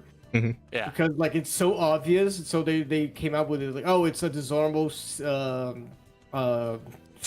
Tactic. Jedi don't use it because they fight fair, and Sith don't use it because it's seen as weak. You have to. It's the silliest little patch possible, but it is that's their canon. Wait, so is that why the Sith also didn't use the fucking Beskar medal after fucking Smilo Ren in the Acolyte? Yeah, it's because that was one of the worst things, honor, man. Right? It's like ego, right? Like why the fuck would I like need this? Why would I wear armor if I'm not planning to get hit? I guess, but there's so much. Okay. There's so much wrong with lightsaber, anyways.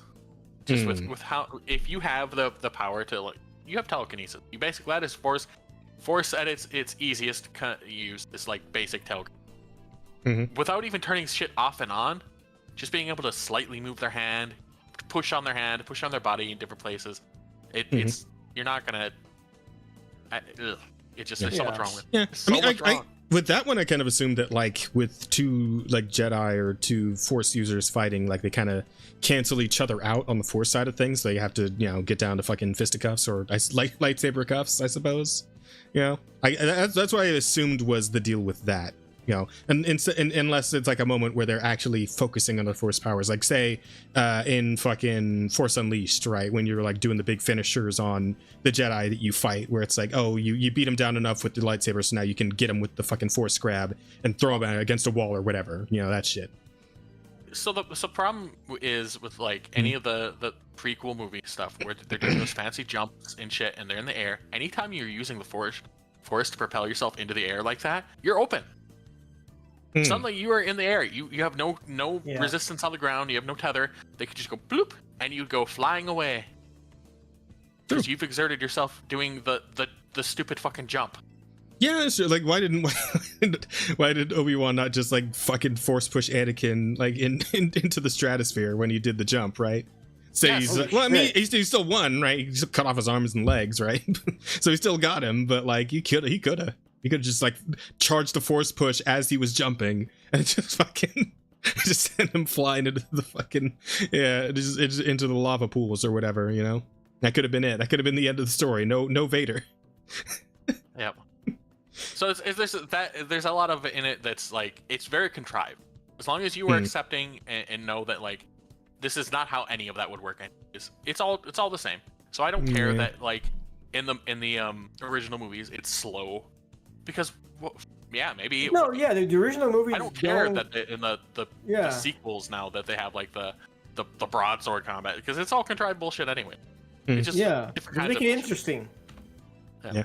Right. I mean, personally, I still prefer like you know, when like the faster fights of, say, like the ones in Clone Wars or the Gendy I never say his name right. Gendy Tartakovsky movie. Yeah, that one time he animated a Star Wars movie, like in those lightsaber fights, right? I like seeing a little bit of fast pace with that. It's fun with like force jumps and flips and all that shit. It's cool. It's the more anime sort of like style fight, and I get that. And these are like superpowered space wizards, so I feel like it's more fitting. Yeah, honestly, I get it. I'm not against it. I just, like I said, to me it's like I said, as long as I'm willing to accept the contrivances on one end, I can accept it anywhere. You know, I have to be willing. I can say that I think one looks cooler than the other. I kind of think slower fights are more impactful. As far as a cinematographic sort of cinema, as far as a movie thing goes, the slower fight lets you have that build up, lets you have that sort of like drawing tension, whereas the fast fights are kind of just more spectacle for the moment. Yeah, no, I agree with that. Like, the slow fight, there's nothing inherently wrong with it. Like, you see the older movies, like Vader versus Luke or Vader versus Obi-Wan. Like, those fights are good. They are entertaining. They are engaging in their own way, right? It's just because the choreography is good, right? Yeah. Like, choreography is a big thing here. Yeah, it has like meaning behind it. It's not, you know, whereas to the prequels, it is just for the show, right? It is to make you feel like really fucking cool, right? It's a different purpose.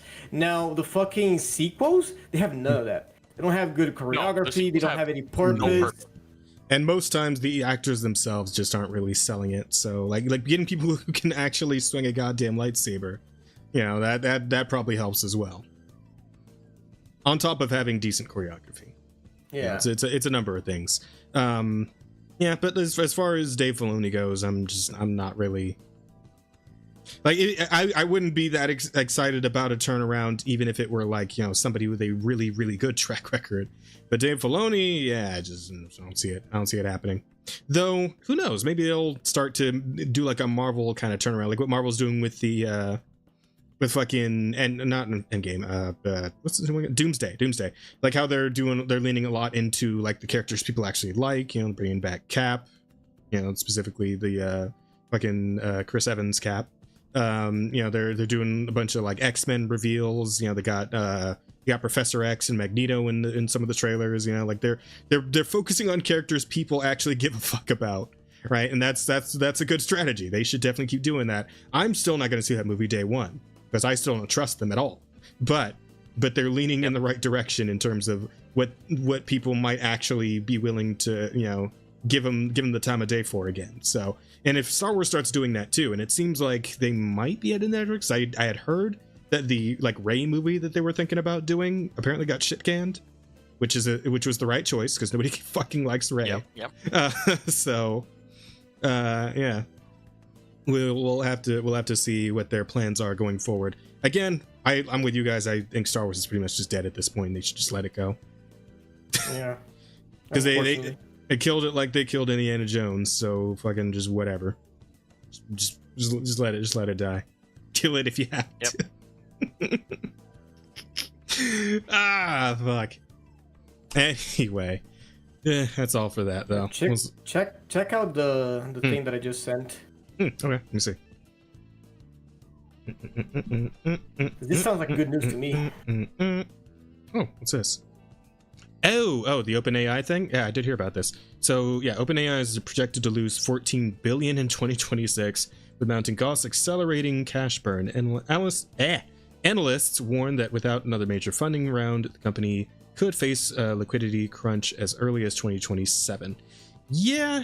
So it seems like, because I think I heard about another AI, another company that was like big investing in AI was having a similar issue, but I believe it's just like the resources that are being poured into this, like they're starting to run a bit dry, and there's not enough to go around in order to like keep this fucking AI push going. So a lot of companies are going to start feeling the pain of that as we go into this next year and the year after. Which is a good thing, by the way. Yeah, I'd say so. I mean, considering like just how fucking aggressive they've been with the push, I would say it is a good thing. And I hope there's like reflects with like with things like the RAM, right? Mm-hmm. Like the RAM shortage. I feel like if companies see like how this is like just a big bubble about to burst, mm-hmm. I hope they like stop investing so hard into it, you know, and dial it back. Fuck, I hope so. That'd be great. That'd be amazing. One can only I don't know hope if that's gonna happen, but I agree with you. Well, hopefully by next year. Yeah, because right now what we're seeing here, this little like tidbit of story, this is the tip of the spear, right? We're gonna have to see exactly how bad and how bad this can get for them, because that's going to heavily determine on whether like they start changing course, you know, how they decide to deal with this issue, because it's gonna start hitting all of them really fucking hard. And I imagine some of them are already pretty cognizant of that and might already be getting ready to start changing course a bit, but we'll have to wait and see how the overall market reacts to this situation, because it is a problem, and it's going to be a problem for, well, a while going forward in general. Indefinitely. I think we're kind of already in a situation where they've already pushed too far, and so we're not too fast. It's gonna get a lot darker before it gets brighter. We'll go with that. Yeah, I say so. That's a great way to put it. Yeah, absolutely. Yeah. We shall see. What else happened this week? I believe that I got a couple more here. Or maybe just one more. Oh, you know what? Yeah, I think this might be pretty much the last one, but it is funny. So the UK. Bitch again. The UK.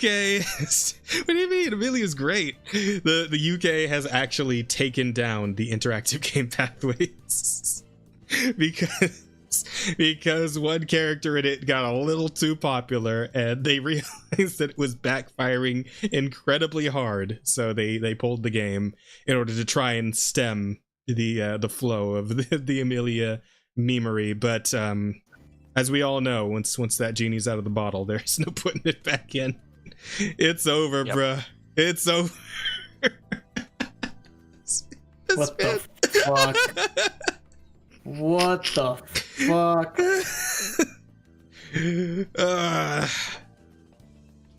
fuck? Britain for the British. She lives on.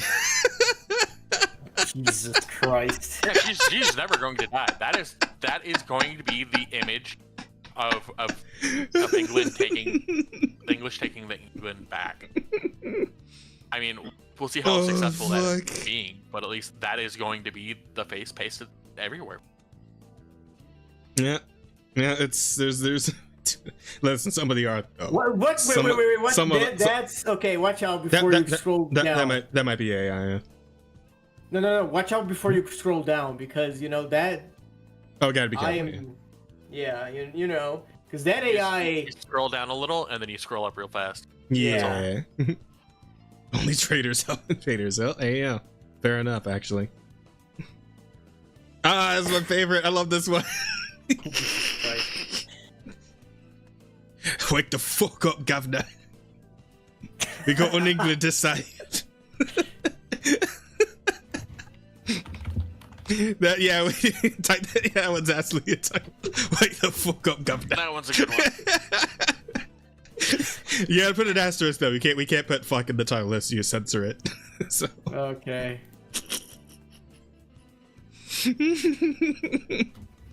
Oh fuck! I love it. Amelia Silver. No one seems to buy up Star Wars for any sort of a turnaround to happen. Or Lucasfilm people were placed there by KK. Yeah, it's true as well. The sooner Star Wars gets the fuck away from Disney, the better. Absolutely. That is true. But yeah, I just found that really funny. Like the fact that the propaganda game backfired so fucking hard that they had to actually just take it down completely. I mean, oh god, that's what happened with propaganda, you know. Mm-hmm. You...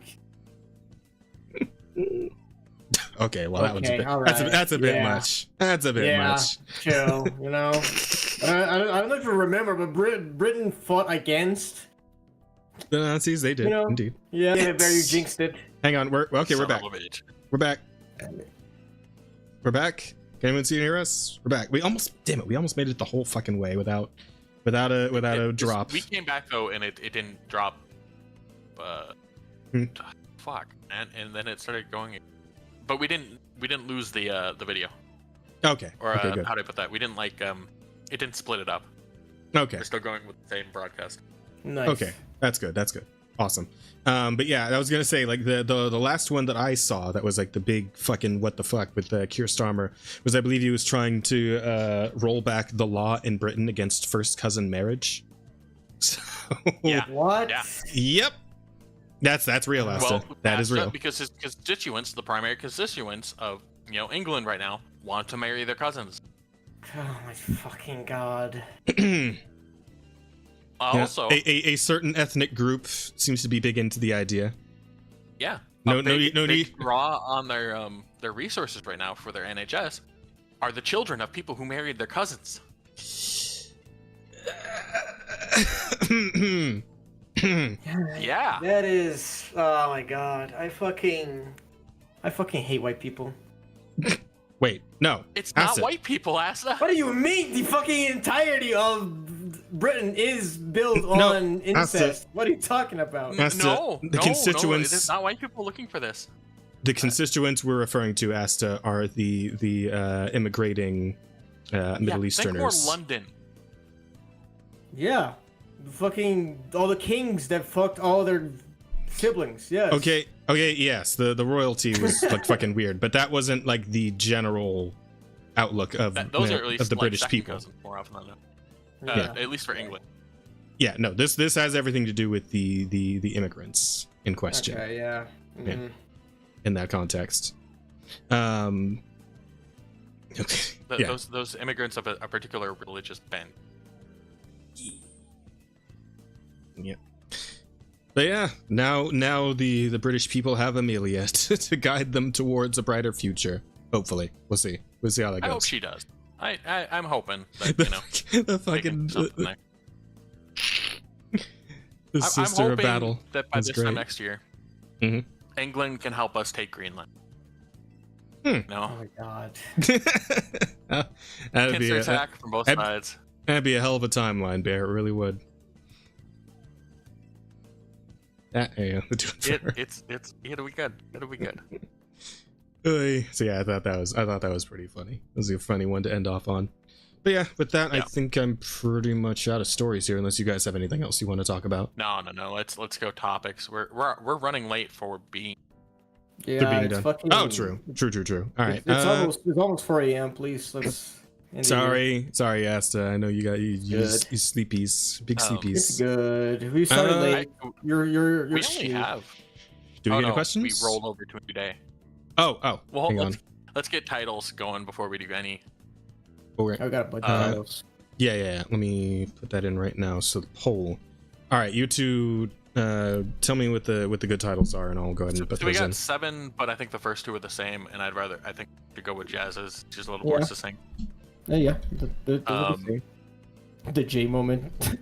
That is too. Mhm. that is Funny, but it's too. Too Yeah. specific. too specific. Yeah, It's it's too too specific. inside joke, you know. Yeah. Plus, we haven't even had him on as a guest yet. They don't know who the That fuck is the true. J We is. could have the J in here. I That mean, would be interesting. I think. Why not? It would be Okay. definitely the most offensive episode we had in a while, though. So let's for sure do speedrun the suckbot, Speed run the suckbot. Okay. the invincible German polycule. Yeah, the invisible German polycule. Mm, I like. Well, the fact that we gotta censor it, wake the fuck up, governor, is kind of. But I think it's better than. Yeah, you know what? I feel like that is the strongest title. Yeah, It's compared to the others. yeah. So Okay. look at wake the fuck up, governor, and then Okay. do. Say mom ain't ready You got a for the preference deploy. there? Yeah, I can accept that one.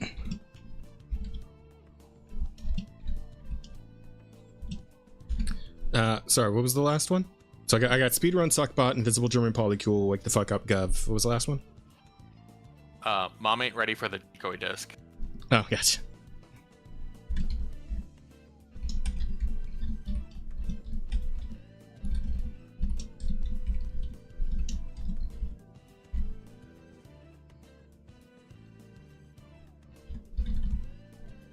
Alright, that'll do.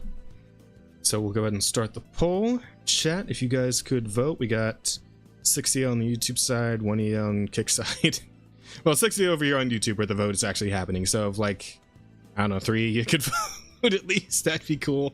Yeah. In the meantime, in between time, let's see if there are any questions. I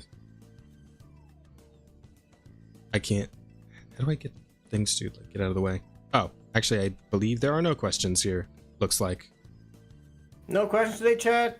Are you guys not curious? Would seem not. Seem not very curious. Damn. Okay, well, maybe we could look at. I don't know. If you guys got like a funny video you want to watch?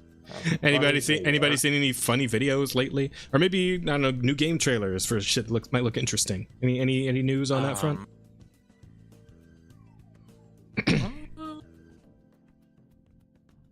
Well, for not anything new. Yeah, like I'm also like constantly on like. So, I haven't played it yet, but there's a free game that I was gonna talk about next week. We could look at now. It's called Disfigure. It is another Vampire Survivors sort of one. This one, the big shtick is that you have a limited view area, and I mean that a very limited view area. Okay, that's a teaser trip. Look at it. Hang on, seems like an actual trailer. Yeah, here. NDA hasn't been here for a bit. I don't think. He's a busy boy, I think. NDA doesn't seem to be here. Yeah, no worries, villain. It's all good. Wow. So the teaser trailer and the normal trailer are both the same length. Yeah, put one on. It's fine. All right. Yeah. This one, I guess. But yeah, it's just sort of Vampire Survivors. Pick a weapon. I see. It's very kind of retro graphics. Yeah. Very basic graphics. But your field of view is like extremely obscured to like kind of make it tense. You can grow it. Like you'll see some of these guys have like bigger areas. Weapons are Those weapons you can also crazy. What the fuck? Yeah, the weapons are fucking nuts. And this is all in black and white. Though I watched a Let's Play of it. Oh Jesus! And it you does see a have big color. fuck. You see a big fucker out of the shadows all of a sudden. Are like Jesus. Fucking terrifying. Yeah. And like you end up with like spiders. You can blow limbs off, change their attack patterns. The kind of weapons you have, obviously I think there was like 14 different weapons you could start with. Mm-hmm. And then the one Let's Play I saw, the guy did everything he could to get rid of his view area. So he was just playing blind. He just could not see enemies, except he could see the bosses when he hit them. And that was it. So you can like really fuck with yourself, kind of change the way you play and how you have to. But I'm gonna be playing that, and it's free on Steam, by the way. Oh, okay. So, yeah, I'll give it a shot too. We'll talk about it together. Yeah. Is it completely out? It's completely out. It's got a DLC, and all the DLC is a $5 if you want to donate to the people. That's cool. Fair enough. Yeah. So absolutely. So I'm like, Vampire Survivors, but it's even cheaper. Sure, why not? Yeah, why not? Okay. Well, there is a game I could tell you guys about. I had an open playtest, but I fucking forgot to actually jump into it, and it ended. But this actually looks really fucking cool. This is called Far Far West, and it is a 1 to 4 player. Yeah, I saw Doug asked about this, and I wanted him to try it with me, but then the playtest was over. But this is like an FPS fucking. It honestly, like, I get like fucking these like, I feel like Remnant from the Ashes a little bit. I feel like a little like Gunfire Reborn kinda. But apparently it's just like this 1 to 4 player roguelike. He plays these robots, and you go out and you adventure across the land, you get upgrades, and you do your shit, right? But it looks like there's a lot of very interesting like variety in terms of weapons and gear and all kinds of cool shit like that. So plus just like I really like the aesthetic. Oh yeah, well, far west. Far west. Yeah, exactly. Yeah. I like the aesthetic though. I do, and I like that fucking train. That's a cool train. Absolutely. I like trains. This looks interesting. If it goes back into free trial, the open play test, maybe. I don't know. I'll keep an eye on it because I believe the game is due out this year, and because it looks like from what they've shown, like the gameplay footage and whatnot, it does seem pretty feature complete. Also, fucking rotary minigun. Oh, I actually love that. You're like spinning the thing. It gives me some like classic Borderlands vibes. That too, yeah, absolutely. Gunfighter. And like you got like crazy spells and shit. Like you see how he's like just dropping lightning all over the place. Yeah, all kinds of weird and wacky guns. Oh yeah, I love the fucking the guns where you get to like throw it as a grenade after to reload. Oh, I love that. That's always a fun one.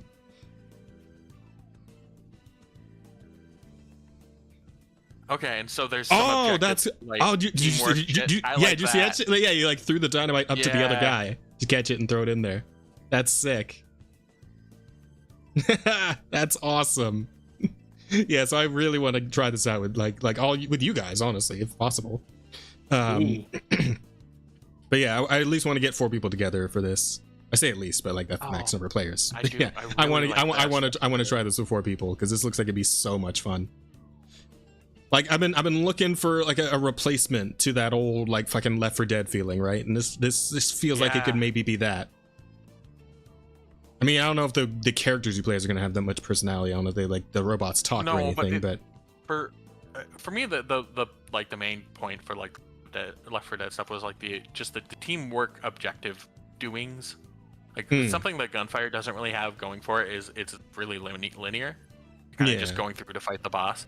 But having to do something like that dynamite thing, or like I think for Left 4 Dead, like having to fill up the car in Left 4 Dead 2, or shit like that. Yeah, absolutely. Shit like that. Target killed, mission success. Robo horses, I like these too. Those are fun.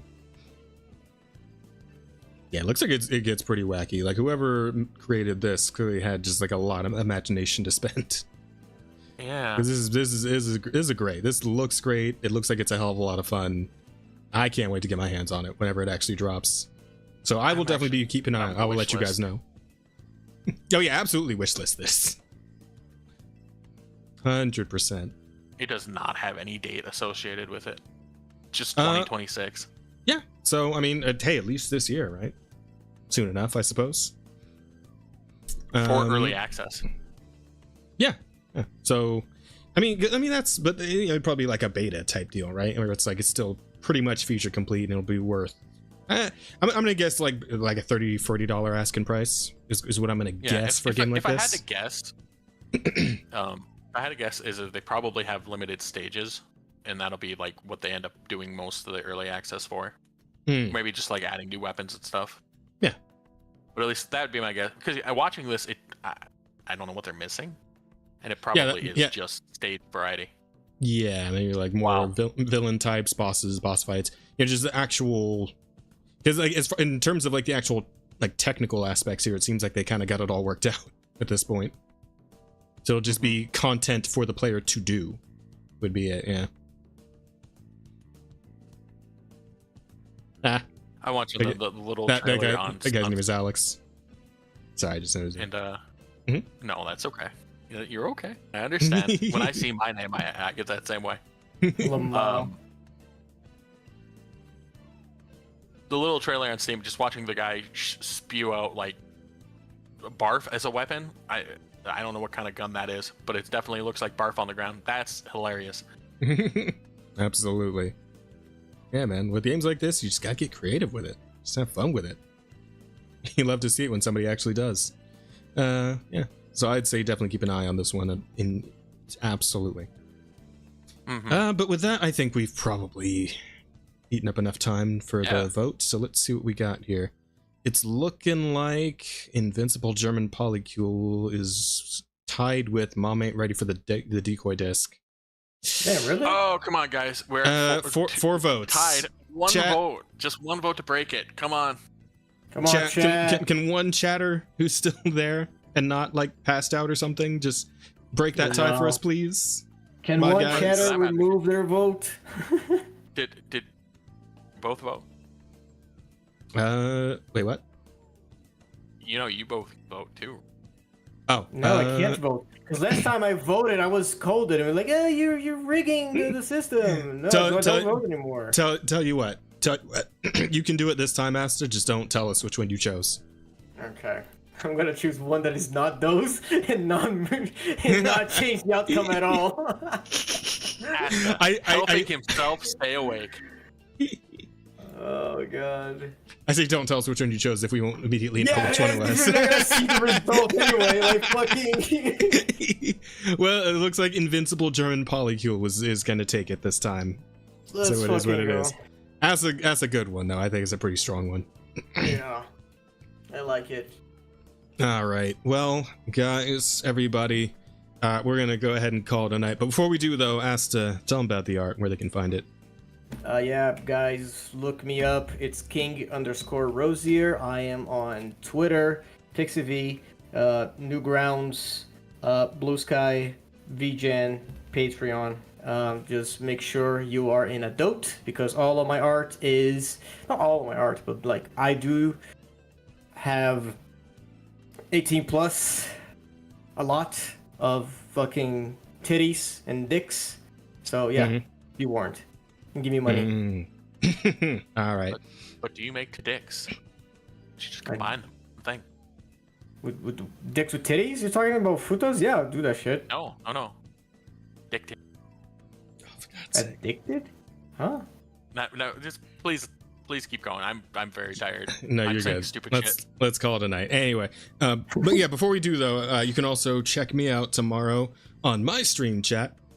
I will be, the Digital Soul Spark channels on YouTube, Twitch, and fucking X, Twitter X. Twitter.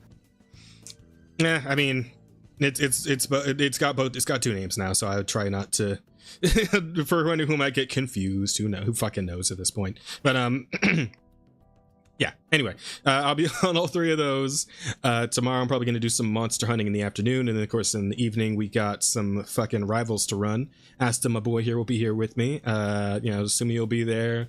Maybe some others. Who knows? Who could say? But I mean, Bear might be Tomorrow. there if he's not got D&D. Yeah. Hey. This is my off week.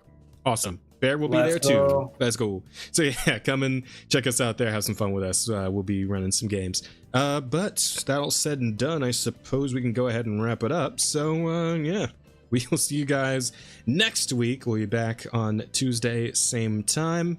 And we'll be talking about the news again, the pop culture news, what's going on in games and movies and TV shows and stupid fucking Twitter drama, whatever, right? Whatever you guys want to see. You can always, we really got to expand the Discord for like viewers to be able to like send us stories and whatnot, so we can, talk about the people want to hear. We talked about it. You have to get Rosa to hand you over. Yes, that is true. I have to do that. But yeah, so we'll be looking into that as well. But thank you guys all so much for being here, for hanging out with us. Love you guys to death. And we'll see you next week for all of that, and we'll see what we'll be talking about. But I mean, hey. Yeah. How much can happen in 1 week, right? No. No. We'll see you all guys in the next one. Until we meet again. Later. Bye-bye. Bye.